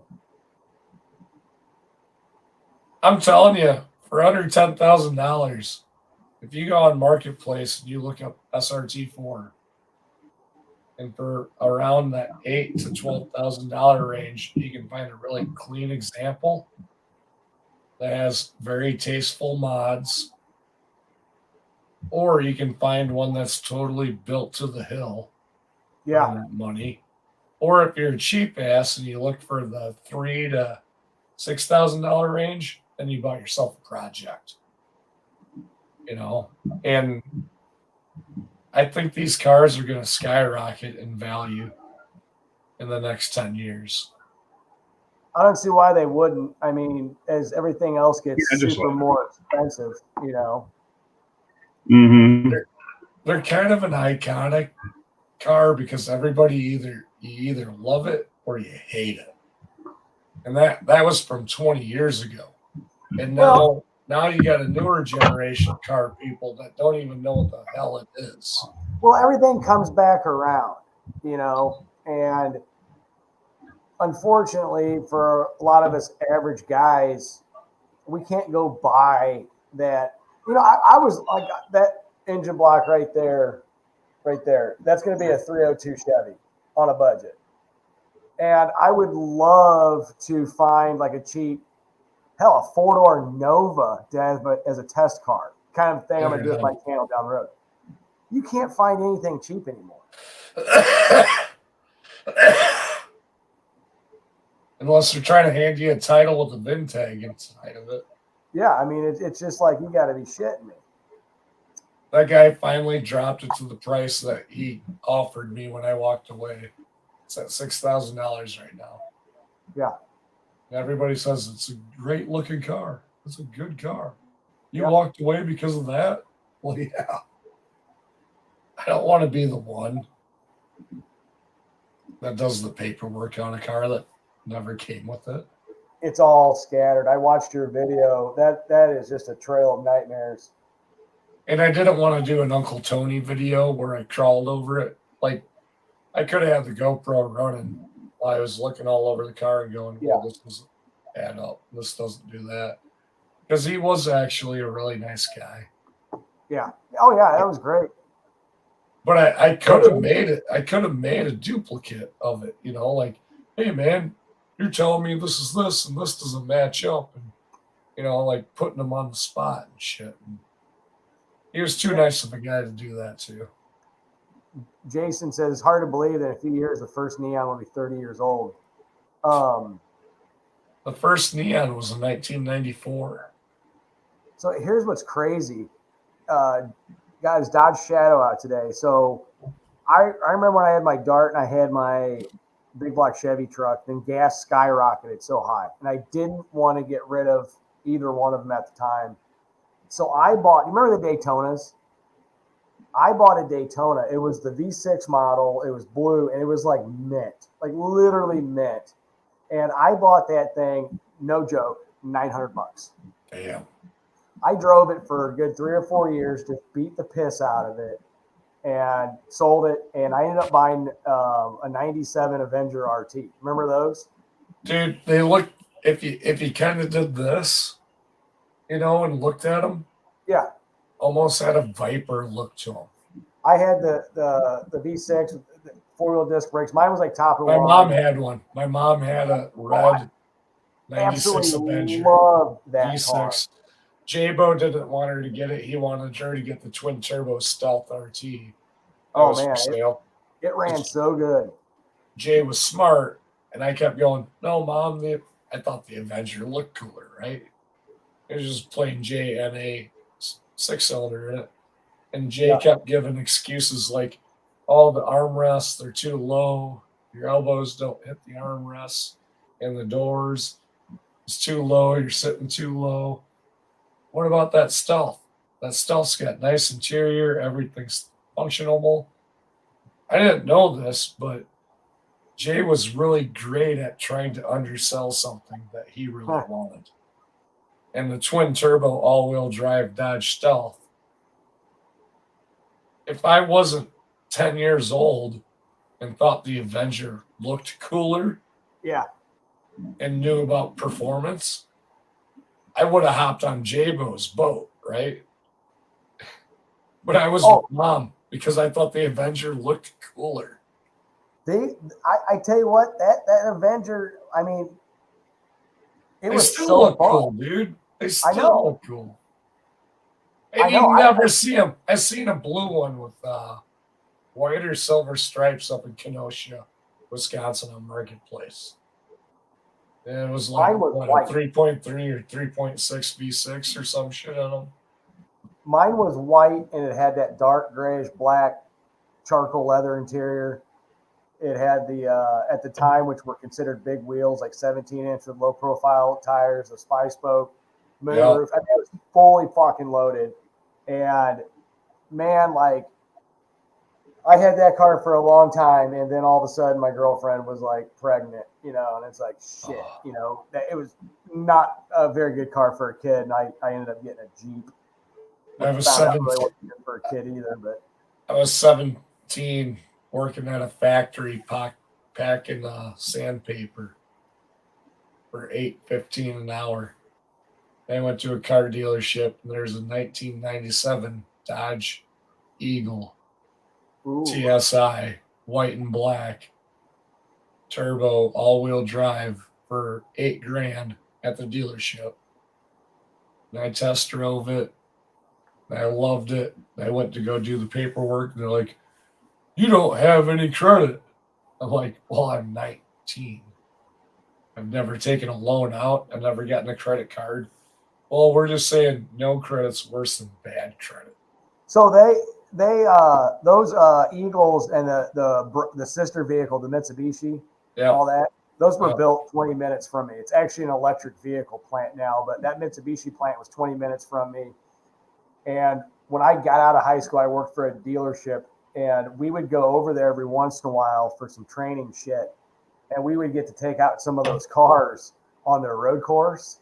And I remember they were building a batch of like foreign Eclipse, which is the same thing as that Eagle.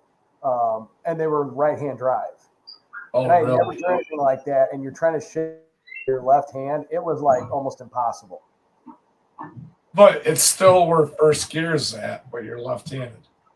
Yeah, but I'm left-handed, but I grew up having to do everything right-handed. So shifting right-handed was natural. Trying to do things, it was. So when you drove that, you should have pretended that you were jerking off. Exactly. Might have been a little bit easier. But their road course was huge, man. And, they built all those cars there, and it was actually pretty neat. And, we got to walk through and like. Jeff, you should bring the slots up here and hang out for a day and drink in HQ and spend the night up here. And I get you on the iRacing.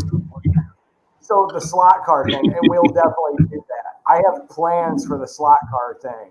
Like, I really do. We'll have to talk offline on it.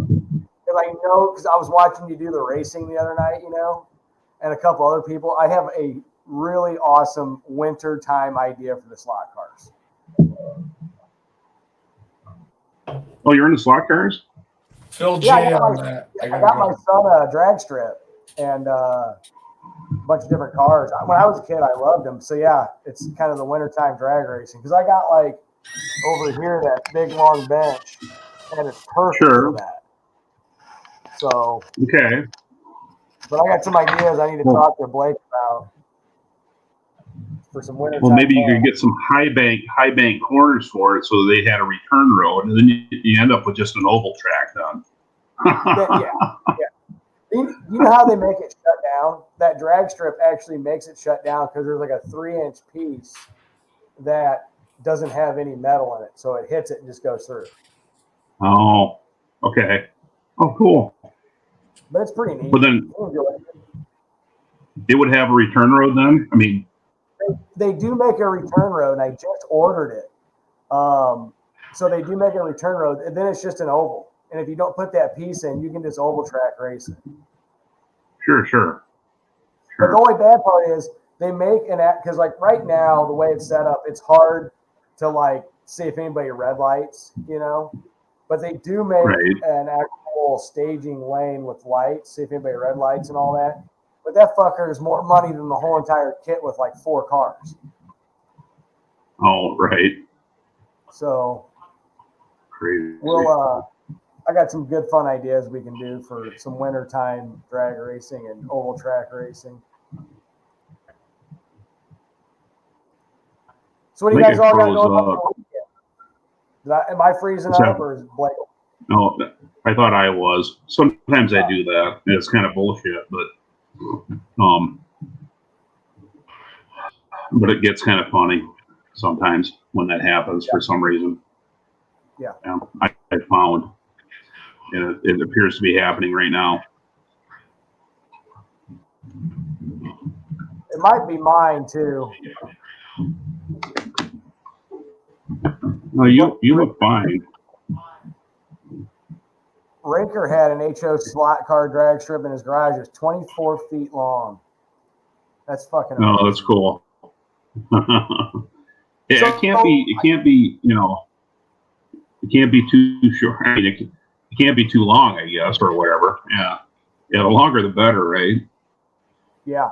My dad, he's going to be 69 next week.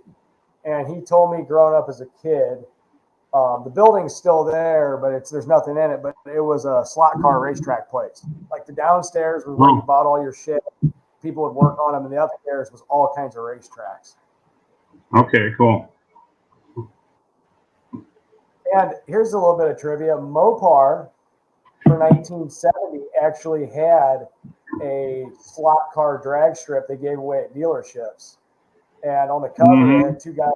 It was called like Scat City or something like that. Right. Okay, so back in 1968, my dad was in the market for a new car. And I don't know if can you hear me?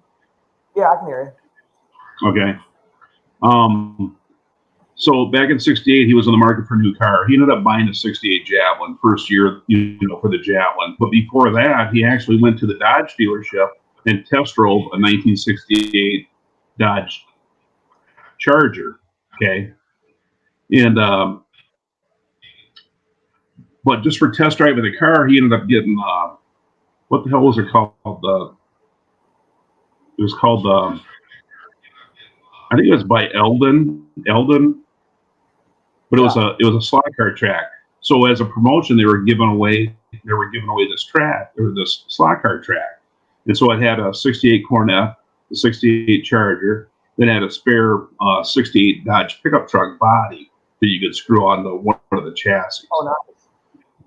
So that was kind of the starter set. So Dad went and he test drove the Charger and then got the track for free. We thought that was cool as hell. Me and Uncle Ty, we thought that was cool as hell. So then he bought some more. He bought an add-on track and made bigger tracks and stuff like that. Then he got into actually building his own cars, building his own. And what size were the cars, Jeff? They weren't HO cars, but they were the 132. 132, yeah. 132. Okay. Yeah. So, but yeah, we had a hobby shop too. At this time, we lived in Waterloo, Iowa, and we go to the hobby shop, and they actually had a track set up, and they had the cars that were probably like 12 inches long. I don't know what scale that is, but the track was like 6 lanes. All the tracks were color coded. It was a huge track, and we would spend time like on the corners or whatever. And if a car wiped out, Dad would grab the car and go, "What color lane is it on?" The guy would go, "Blue." Dad would put it on blue track, and then the guy'd take off again. But pretty cool shit, you know. And my dad was kind of really into it, you know. At the time, he was probably he was in his late 20s probably or whatever. But yeah, he was into it, and you know, of course, we were into it too. We just loved it. But So when yeah, I used to go to Norm's house, Mr. Norm's house, a lot, and we were cleaning out like this spare bedroom and in this closet, and we came across, and he had a picture from the dealership where he was giving the sets when it was the Charger, not the drag strip slot car Charger, it was the Eldon.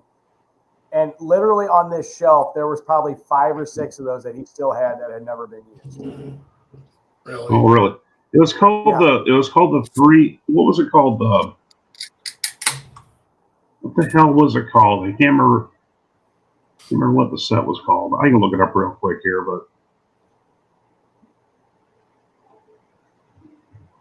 Yeah, I mean, back then the dealerships really did stuff to get like kids involved, you know, into the car stuff because they knew they were going to be teenagers and buy cars. But you know, the slot car stuff they would people do. are going to dealerships because the lines were so long going to the gas station. They might as well look at the new car. Yeah, while they're waiting. I mean, look at some of the stuff that you could get. You know, I know Dutch guys got one, and I had one. That dealer promo Aspen go-kart. Later, Jason. later, Jason. See, Jay's when I was got a some kid, beans I that he won't spill, but I keep trying to make him spill, but he won't spill the beans. Yeah, when I was a kid growing up in the '60s, living in Waterloo, back then there used to be there was actually a 5-corner stop. There was a gas station there was 5 gas stations at this intersection, and they used to advertise gas wars, and they'd have the price just written on cardboard with a slash through it. And I think the gas prices were getting as low as like 17 cents a gallon or some shit. I don't know. Does that sound right? I mean, it's crazy because they were all fighting for, you know, they all wanted your gasoline business, you know. Some gas stations had, with every fill up, you got a case of Pepsi or whatever. And it was a case of bottles, you know, in a wooden crate, you know, box. You get a free case of Pepsi with a fill up. Some guys, you know, were giving away free car washes. Back then, Batman and Robin were a huge deal. So this one station had Batman and Robin running around passing out, you know, helium balloons to the kids and shit, you know. And I mean, they were all just, I mean, the stations were just busy as shit because of the weird promotions that were going on back then. They couldn't hardly give gas away back then. Yeah, I know when I was in high school, when I was in high school, they had gas wars still. You know, it's like you'd see one gas station 8 cents and across the street 89 cents, and then it was like 89 cents and a free hot dog, 89 cents and a free 32-ounce fountain drink. You know. Right. I mean, I don't know what it is like where you guys live, but like I just went and got gas earlier, and small town USA, man. I know Illinois screws people on taxes, and they've even suspended some of the gas taxes. And 87 was still freaking $4.14 a gallon. I paid $4.45. That's insane. And I said, "Hey, truck, I'm sorry, but I've been letting you drink 10% ethanol for the last year. Have some good uncorn squeezed gas." We've only got the town. I live between 2 towns, Blake, out in the country. One of them's 10 minutes away, and the other one's 5 minutes away. And the town that I work in and where everything's at, it's like 160, 170,000 people. There's gas stations everywhere, right? And it's an intersecting area of a highway that connects Chicago to St. Louis and the other way from here to Indianapolis, like a huge intersection of highways.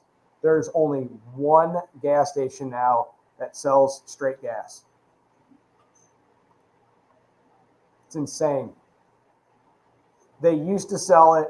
I remember I used to be able to go to BP over in Prairie and see 93 octane. So we still have 93, but it's now blended 10%. The highest we have around here is 91. The gas station that had the ethanol free, they had 2 pumps, and it was ethanol free 91 and 93. And then across the street, there was one that was still selling 97. And now it's just the highest, the only one pump with 91. So it really sucks, you know. Well, since Jay Matheson isn't letting anything out of the bag, any hints, I'll give a hint.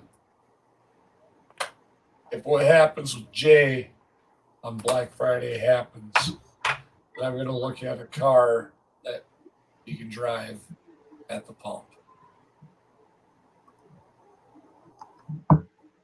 Aaron said it's 488 a gallon. Jeff, 91. I'm pretty sure Jeff knows what Yeah. it is. Yep. I ain't saying nothing. Yeah. In fact, I'm going to peek out the back door, see if it's still snowing. What really sucks, though, about like our gas right now is they do, because I live in corn country, they push that ethanol shit. So if you're a hot rodder, there's a lot more E85 around, but our E85 consistency is so all over the board. Like I want to switch this thing over to E85, but our E85 could be 52%, 60%, 65%. It's insane.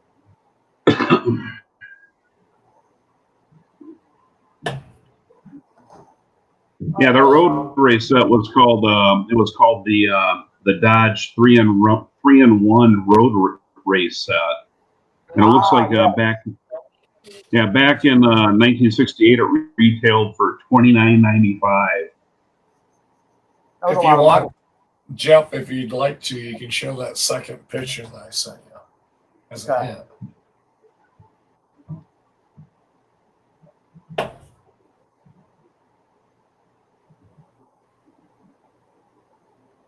$4.88 a gallon for gas. Is that what Aaron is saying? That's about what it is here, right? For 91. Aaron buys it by the liter. No, he says a gallon. Oh, I didn't see that. Let me see it again.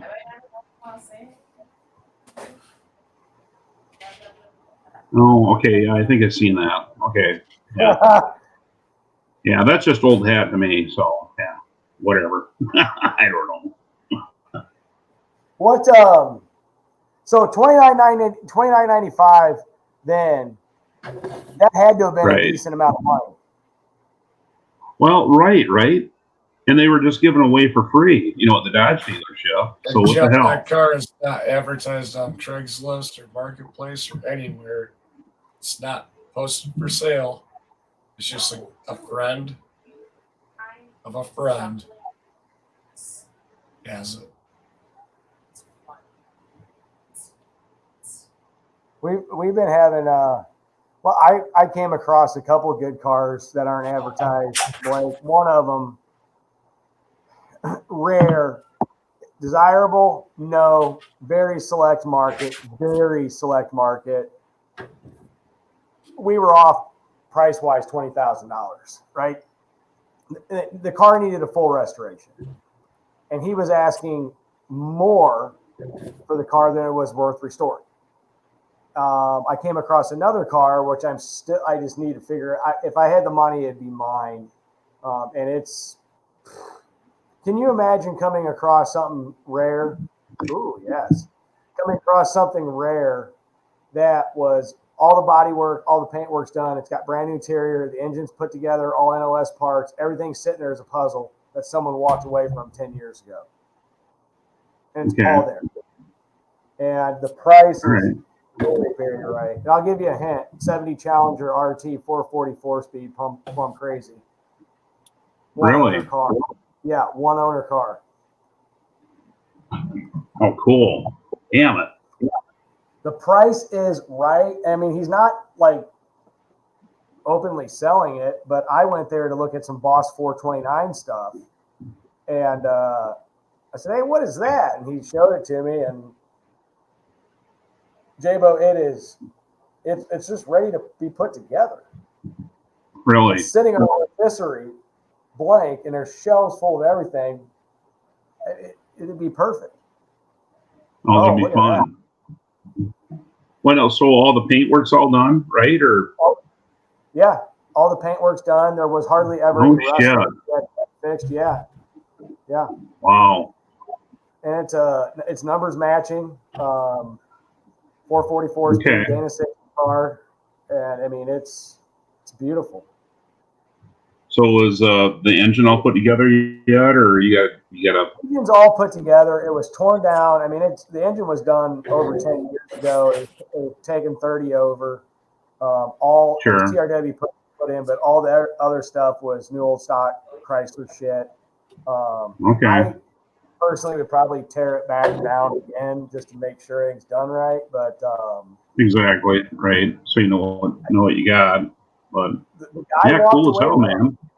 The guy walked away from it, and I talked to him, I don't know, once or twice a month, and he builds rock crawlers now, and he's probably close to 70, 71 years old, you know. And Oh, he owns an excavation company, so he's always out playing around that shit. So that's what he's building. And Okay. well, on my channel, Jimmy, my machinist, that T-bucket that he's got, Jimmy built for this guy decades ago. And when I was having problems with some Ford stuff about a year ago, I was thinking about putting a Boss 429 in my car because Jimmy told me this guy had a bunch of Boss 429 stuff. And that's when I saw the car, and it's like, holy shit, that is beautiful. I just look over at Brody. Oh, it sounds cool. Yeah, so Aaron claims that he converted it to U.S. gallons for us. So 488 for 91 for 91 premium is about what we're paying here. Okay, Blake. No, we always give Cairo a run. That's a good looking car. That's not a bad looking car, right? No, because Yeah. he doesn't. He never remembers. J-Bo, what was your first muscle car? that. Who, me? Show message. Yeah. Well, my very first car was a '67 Mustang with a 289 in it, and that wasn't a muscle car by any means. I mean, I tried to make it quicker with 4-barrel headers. It was just a total slug. My next car, this is back in 1980, I think, was a '68 340 Formula S Barracuda. Exactly. And I tell you what, that was twice the car that Mustang was. I mean, it was just crazy. I just totally loved it. So, but yeah, so that was my first muscle car. That was back in 1980. I think I had to take a loan out for it. It was $2,500. What's that, bud? The short that I did on the Walmart shopping cart, all of a sudden just did a big spike. What'd you do? Run into it in the snow or what? Talk about her. No, it had a wobbly wheel, and I tried to fix it with Walmart's tools. No shit. Yeah. That's kind of fucking funny. You spray it down with some of Walmart's WD-40. Dude, Right. I was making a short for somebody, not for my channel, and it was of a bidet. You know what a bidet is? You know, the ass shoe. Yeah. Right. And I'm sitting there in the fucking aisle doing a Harry Carey voice, filming this short at Walmart of the bidet. And I didn't think anybody was around, and this like old lady behind me, I hear her start giggling. I turn around and she was sitting there. So what have you posted that yet, or? Well, Yeah. it's awesome. Eric Destroyer 1320. Him and I have a Harry Carey shorts channel, and let me see if I can What? find it. Seriously, Oh my God. yes. His Harry Carey is spot on. I mean, it's pretty damn good. If I'm in the right frame of mind, I can do a decent one. But when you got an old lady giggling Yeah. behind you, it's kind of Yeah. hard. It is hard. Yeah. Yeah. I've done it before. I've done Harry Carey before, but yeah, not that good. Not as good as. Here. I Yeah, got my to Harry. see him. All right, Blake. No, for fuck's sake. Blake, for crying out loud.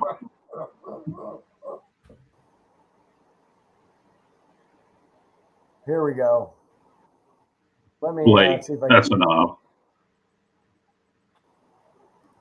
Yeah, okay, all right. Go, Jeff, you're on. There we go. I put a link to the.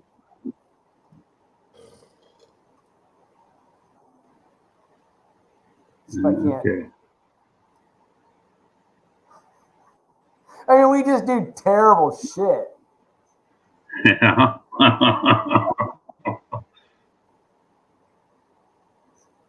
Okay, Blake, nobody knows what that is. I mean, I don't know what that is. I mean, I don't know what.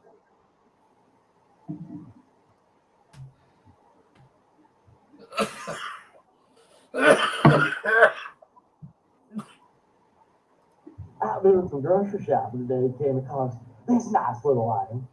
It's a bidet. I think it's meant to keep that hole clean. You know, a little bit better than toilet paper and keeping that cream corn out of the fingernails. But I got some little bit all you guys worried about inflation. Y'all ever heard of a 20 punch to the fart box?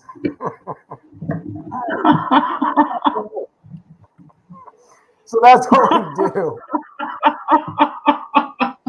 Wait, you guys are both doing that? Yeah. So we I mean- both have admin access to this account called Harry Skits, and we just make the most random just bullshit. I made one. I don't see it on there yet. It's bad. It's really bad. I did one on. That's fucking funny. I did one on. Oh shit! On why you never hear certain people fart, and it was in the grocery store, and it was Harry's voice, and I said, "You ever wonder why you never hear people fart?" And I took a thing of Hershey Squeeze, moved it in with a fucking big old cucumber. Just I'll leave it up to your imagination. That one people were watching too.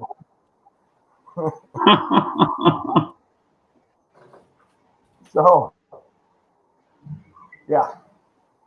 That's funny. Sometimes you just gotta have fun. Right, exactly. That's what it's all about. It's all part of the adventure. It is.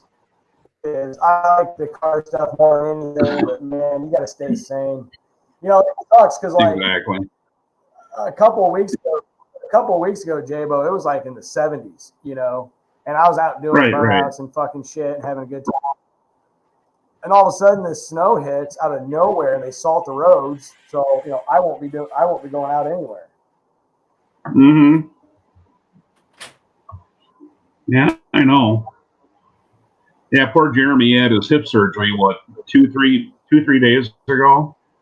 And the poor guy was just struggling like hell to get this. You know, all we work out of his little 1-car garage. You know, so he was getting busy. You know, getting that all cleaned up. And then he bought a little $250 portable garage, set that up outside in his driveway.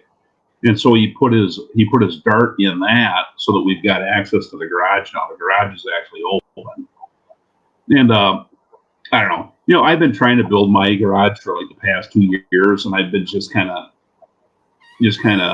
strangled in red tape with the damn thing, DNR issues and so on and so forth, because my area is considered floodplain. I'm like 1 block away from the Mississippi River.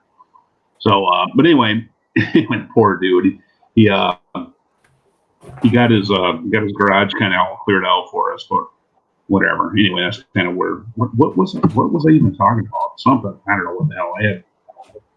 Anyway, if we have this garage, if we had this damn garage, built, we'd be able to get a lot more shit done. But anyway, and now, go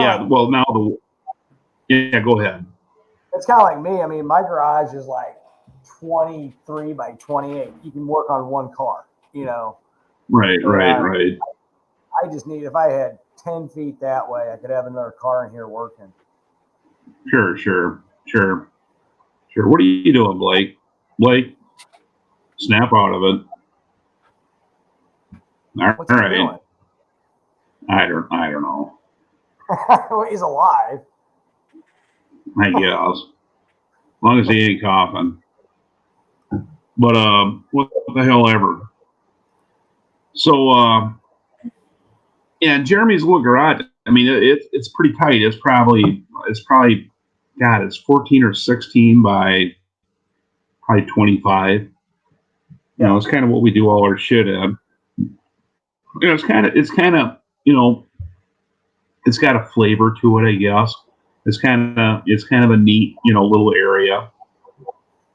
We can heat it up in the winter time. He's got a little LB white heater, It's kind of nice. But I've got the floor is not. You got a what? I got a wall hung gas heater, and Sure. I gotta have heat, man. Like, one, I'm a smoker, so I gotta go have a cigarette somewhere, but I work out. And I don't know how some of my friends do it, J-Bo. I got some of my friends dead of winter. We get the same winter you do. Right. They will be in a cold ass garage doing shit, and it's like there ain't no way. Yeah. Right. I mean, at least you're out of the wind anyway. I mean, but still, that's. I mean, still everything you grab is fucking 30 below zero. I mean, it just takes forever to heat up if they don't have any heat. I mean, but it's kind of an Iron Man kind of will or testimony to, that individual, I guess. But yeah, well, what the hell? Working in the cold. Yeah, it gets old until you get acclimated to it. That's just not happening yet. Right now, we're all hating the cold right now.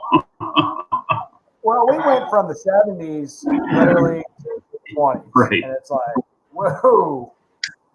Yeah, we did too. So, but anyway, we'll get used to it.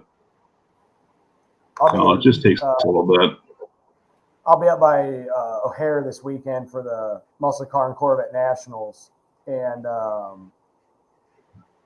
I don't like car shows, but this is a big indoor event that's got the best of the best and a bunch of old vintage hot rod shit. It'd be fun. I'm going to go up there with my dad and my son just to have some fun, get out of the house. Well, this is in Chicago, right? Yeah. Yep. Yeah, our buddy Terry Myers was trying to convince us to go to this, I think. I used to work it years ago, and it's a really cool event. The only problem is it gets so fucking packed, man, and it's kind of hard to maneuver. But it'll be a good time. I know that city really, really well, so it's like one thing I'm going to do is like there's a really good place I like to eat that's 10 minutes away. I'm going to go hit that. Yeah. The thing is, I mean, you kind of grew up in Chicago or around that area or whatever. I never did. Every time I drive by Chicago, I swear to God, I'll never ever go within 50 feet or 50 miles of Chicago. I absolutely hate Chicago's politics. Absolutely, it's terrible. It's fucking horrible. And I used to go up there religiously all the time. I was up there 2 or 3 times a week. Music festivals, visiting friends, a lot of cool places I go to. I have not been back since summer of 2019. And some of the reasons are because 2020 everything was shut down, and then 2021 crime started going rampant. And a lot of the areas that I would go to would generally be extremely safe, and everyone's saying no, it's a fucking shithole now. So it's like well, it's kind of bullshit when you let your town turn into a fucking toilet. I mean, that's not good for the economy, you know. Because I have absolutely no desire to go to Chicago just because of that, you know. I mean, I've been there before, but and luckily, like where this is at, it's like up by O'Hare, which is way out of the city proper, right? And it's right off the street, so it's not like in the city. So you're like literally in a decent area.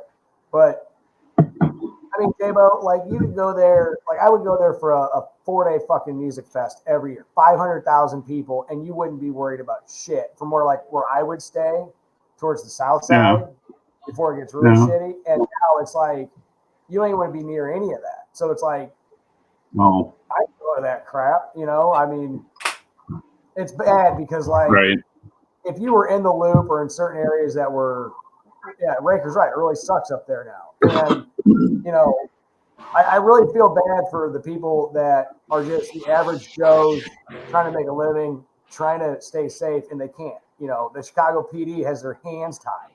They got the worst fucking mayor in the world running that city. Right.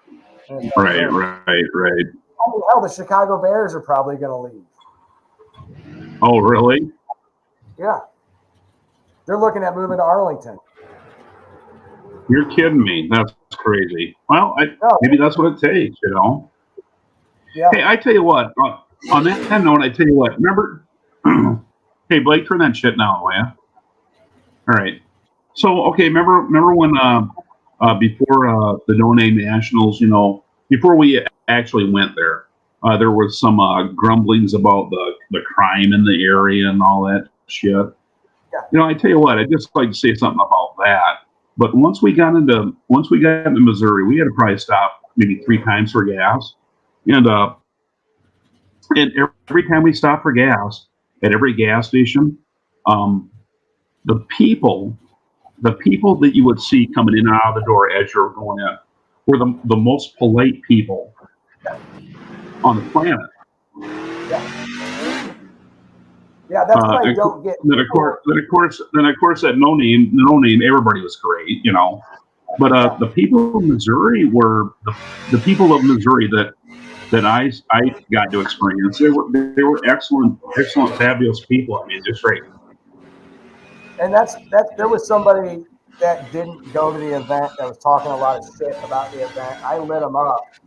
I'm like, dude, like you weren't there. There was nothing wrong with that town as far as being safe. Like there was nothing at the track that wasn't safe. I'm like, I have been to dozens and dozens and dozens of tracks. And if I take my fucking son there that's 13 and dump him off with me and let him roam, that kind of tells you something, you know? Exactly. Right. Yeah. So yeah, I tell you what, that was debunked, I guess, whatever the hell that was, because I kind of wonder, because you're quite a ways away from home and stuff, you know, like, you know, you just kind of wonder, but it does make it, you know, I just think, J-Bo, there's a lot of haters out there, and they're going to say shit no matter what, you know, and every town's going to have its problems for something, but I mean, I have been to some sketchy places in this country, like some very fucking sketchy places. And freaking Sikeston, Missouri is not one of them, you know. Right. Hey, Blake, serious, can you turn your end down? Because we're trying to talk here. There we go. I mean, whatever.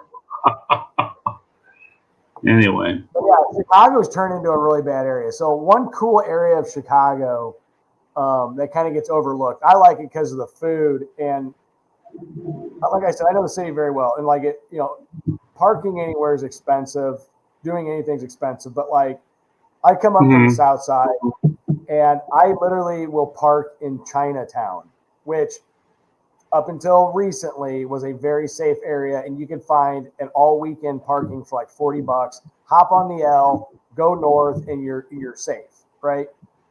Okay. The place is a disaster now. Like you would never even see cops there, Jabo, 3 o'clock in the morning, and you're like, oh, okay, this is fine and it's safe. But I mean, it's just terrible now. Right. Well, that's too bad. You know, because there is one reason why I wouldn't want to go to Chicago, and that is, I mean, I'm a huge pizza fan. I love good pizza, but I truly believe that I've never actually experienced good pizza, and it's probably because I haven't been to Chicago. There's some good pizza places up there. I don't know if you like Italian beef or not, but like there's this place in Elmwood Park, which in the 60s, Elmwood Park was like where a lot of the mob lived. So it's not a bad area. There's some areas of it that suck now, but there's a place called Johnny's Beef. And you literally walk through this building built like probably in the 50s or 60s. You order your food and there's nowhere to sit. You just go through the building and fucking leave. Or there's like a little chair rail, you know. And Sure. it wasn't uncommon to just drive up there and go eat there, go do some other shit and come home. But like now it's like, no, like, but I'm going to go do it anyway this weekend because, you know, it's really good food, but I'll be packing Mr. 45 with me. That's for fucking sure. But, oh, you could do that in Chicago? I didn't think you could do that. I will. Oh, yeah, I will.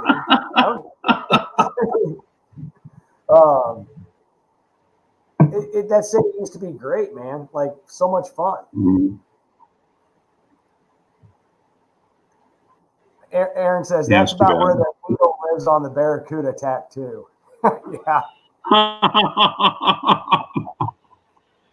That's funny. Every year, what I would do, I would take a weekend and take my son up there to all the different cool museums, you know. And yeah. Oh, sure. They're split apart in some of the ways, but it's like until things really calm down up there, I don't trust being in the city. No. You know, I tell you what, once something starts going bad, it's a fucking uphill battle to get it good again. Yep. I mean, I don't know. So, you know, I don't know. And it's hard. I don't know what to say. It's hard when, you know, especially a city that size. Oh, right, exactly. Yeah.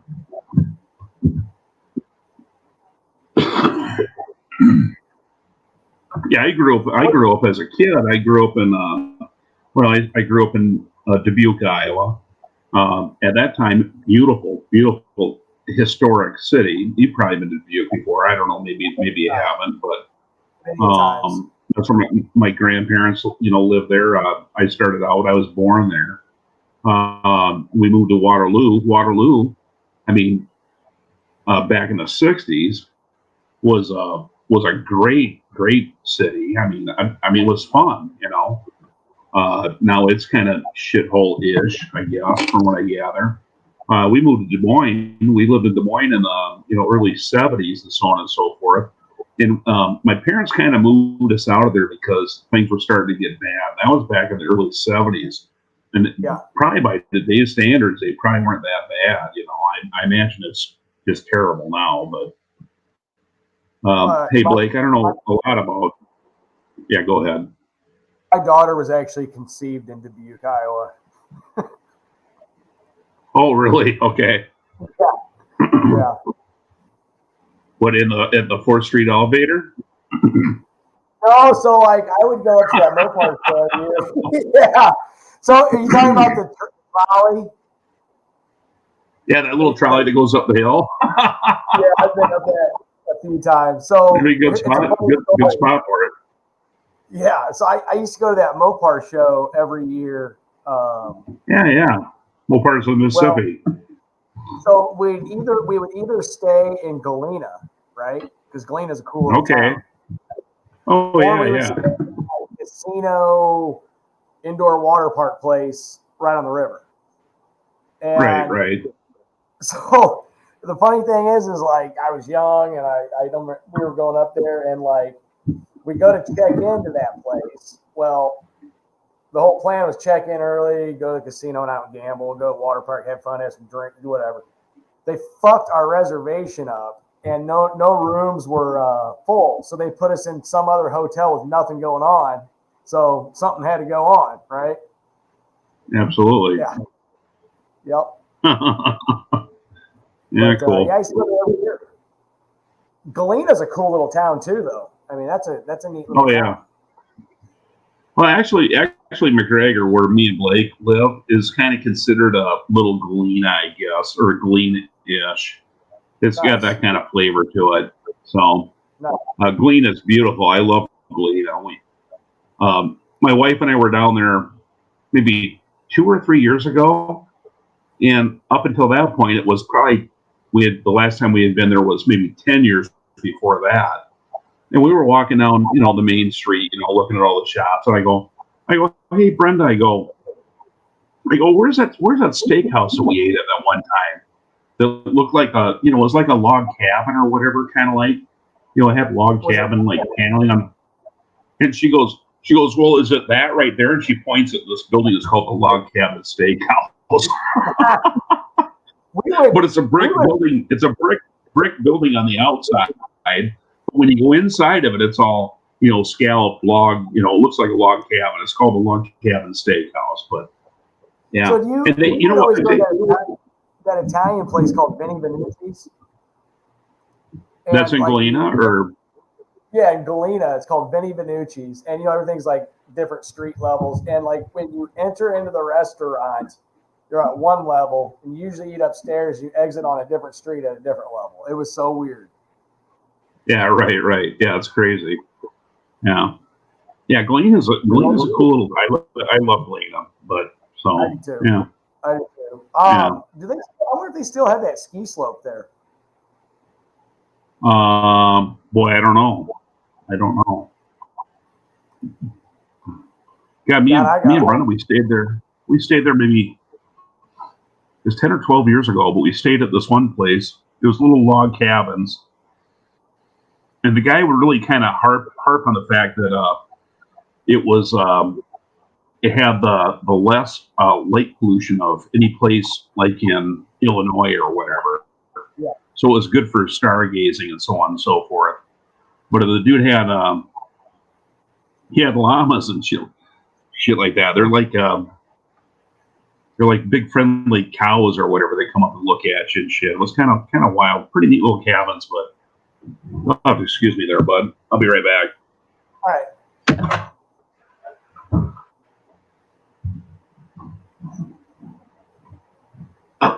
Yes, I have been there, Raker Machine Shed. I used to go up to Rockford, the McChesney Park area a lot. I had some friends that lived up there, and they did a lot of drag racing. I don't remember what the name of the road was out in the country, but there was a lot of street racing going on at the time. A lot of Fox Body Mustangs.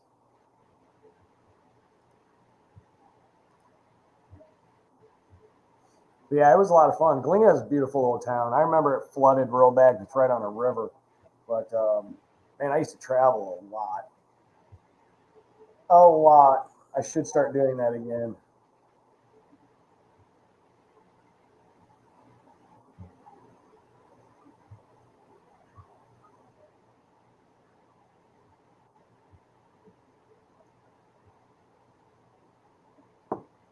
Old man bladder fail. I know how that is. You know real bad words in Russian. All I tell you, Tom Clancy. Shell, my grandma was from Transylvania, Romania, and she spoke 7 languages, and Russian was one of them. And if I heard Russian as a kid, my ass was grass.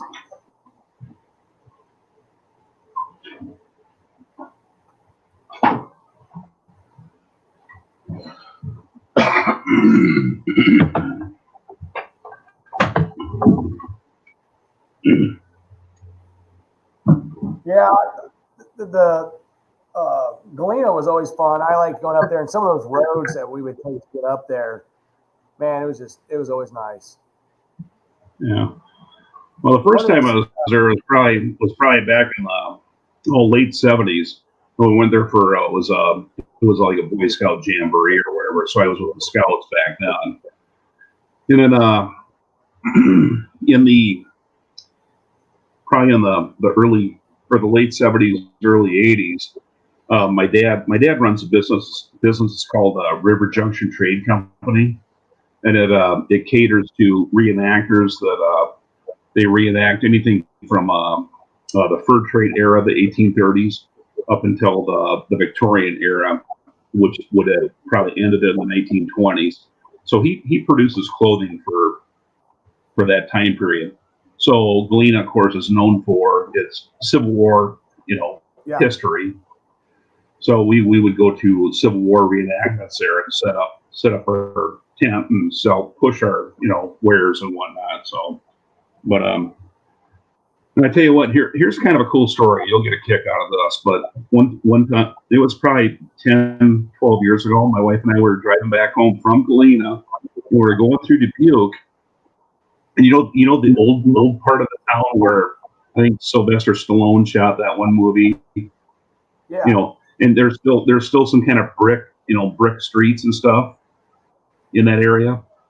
Yeah. Well, we were driving through that area, and as I was driving up the street, I looked in my rear view mirror, and a Plymouth Superbird was driving through the alley, and it drove through, and I could see it in my rear view mirror, and I go, what in the fuck? And it just kept going down the alley. A Superbird going down the alley. And I caught it in my rear view mirror. And I'm like, this is like in the middle of the fucking night. What the hell was that about? It's funny you bring up the reenactment thing. So I've had my head bald for 20 some years, and I was out in Deadwood, South Dakota, right? Wild Bill Hickok. And my kids were super young, and it was hotter than fuck. And this guy comes up to me and goes, hey, what are you doing this afternoon around whatever time? And I'm like, I don't know. I didn't even know this guy. They were looking for an actor to play in a video they were going to make for like tourism. And I'm like, what the fuck, And the reason he wanted me to do it is because I was bald. They were looking for a bald guy. Oh. And I was like, well, I didn't realize people were bald back then. He's like, no. He's like, back then in that area, a lot of the bartenders, they forced them to shave their heads because they still paid in like back in the day, like, gold dust, and the bartenders would grab it and cut it in their greasy hair and make it stick and then go home and wash it out, steal it. Oh, yeah, right. I didn't know that. So I'm like, yeah, sure, I'll do that. Right. So we go to this old like bar where they have like an audience to do the Wild Bill Hickok thing. And was not air conditioned. I had this old time. I'm just sweating all day, and it was absolutely hilarious. And I did it. It was kind of fun. But I remember like, they had like bottles of whiskey, and the guy's like, hey, we have some like real 1880 style whiskey. You want to try it? And at the time, I drank, and I'm like, hell yeah, give me some of that shit, J-Bo. This would make anybody sick. It tasted like absolute shit. Like it was so bad. Oh, you're kidding me. Oh, it smelled. It was terrible. But it was pretty good. What? Yeah, where was that at? Deadwood, South Dakota, like the Wild Bill Hickok and all that. Mm-hmm. And that's cool. One of the cool things is like one of the only original buildings left from that era is it's an old jail, the old jail, but it's a cigar place called Deadwood Tobacco, and it's kind of neat. And I still order cigars from them, but they had this cigar called Sweet Jane. Well, I'm like, Sweet Jane, I have to find out why they call this Sweet Jane. Well, the town was known for its brothel, right? And literally at the cemetery, this big historic cemetery, there's this big ornate grave, and it was like this brothel owner. And everyone said she tasted sweet, so they made a cigar after her. Called Sweet Jane. And then they started making more cigars after like famous ladies of the night. There was like a Fat Bottom Betty and all this other crap, and it's like, oh my god. But it was a neat area. Was Bill Clinton trying to make some of them cigars, I guess, or whatever? Yeah, no Sweet shit. Lewinsky. Oh man, yeah. I tell you what though, we hit on the way out of there. We were going through, decided to stop, but we hit Sturgis as all the bikers were coming in. Sure. Which for my daughter and my son at the time, they were like, I don't know, like 6 and 3 or whatever. They were like, holy shit, what's going on here? Dean, okay, I thought you were doing a rerun of Kojak. Man's apple pie. That lady was a hookah. Oh, McDonald. It was a blast. I don't know if you've ever been out to that part of the country. There's so much shit to do out in the, what is that called? Mount Rushmore area and all that. But we had a blast. Yeah. Yeah, we used to have relatives that lived out in the Black Hills area. Nice. Older relatives. We'd probably. I mean, that was back when I was a kid. Maybe we went out there, but beautiful area. I mean, yeah. We did the Great American Vacation, I guess, before and went and seen Mount Rushmore and what the hell, Yellowstone. Yeah. All the way out California. We hit Route 66 on the way back, and from Arizona. Yeah, pretty neat. Good time, but everybody should do it. I agree, and I've got friends. I told them, oh, you got to go out west, and are out that area. Like, what? There's nothing out there. I'm like, dude, there's all kinds of shit out there. What's Aaron saying here? Read that out loud, Jeff. I can't hardly see it. Well, he started off saying, I went to a work Christmas party and was waiting for my roommate, ex-girlfriend, to pick me up. A group of hot chicks stopped and wanted photos with the hammered fat tattooed guy. She pulls up in the car halfway through and loses her shit. Icy trip home, and I don't know a single one of them. That's great. I think Blake's in first place. I haven't really been paying attention. How you doing, Blake? You doing okay? He just shook his head up and down. He's doing good. He's letting her rip. Mm-hmm.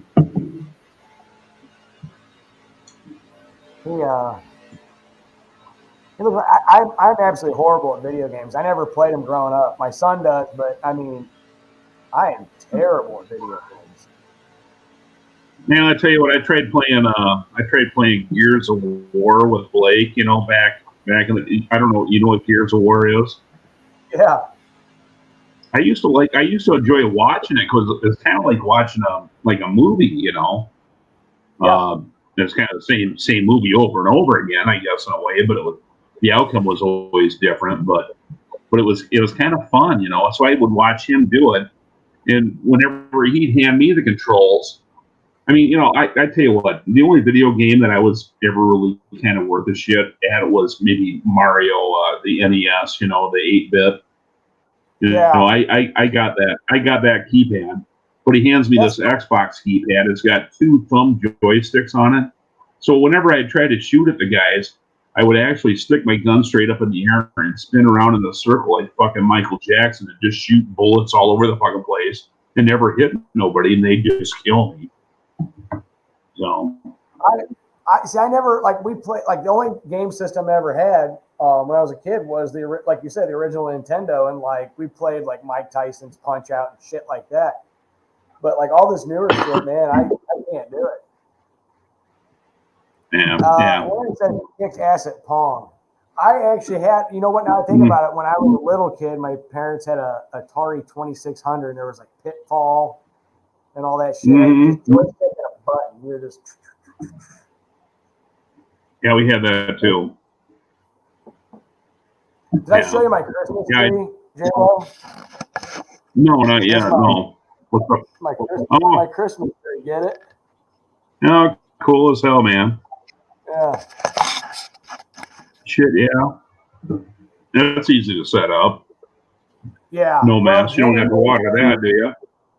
No, Jimmy made that, and he had a wired dragster, and he put in his yard, for Christmas, and he was going to throw that thing away. I'm like, he ain't throwing that away. I'm keeping that. Right. And the bowl still works. I didn't do anything to it but plug the fucker in. Right on. Tetris. Tetris. Beer pong. So, yeah. I used to play a board game with my dad as a kid called Stratego. Oh, yeah. Yeah, it was like a war strategery game.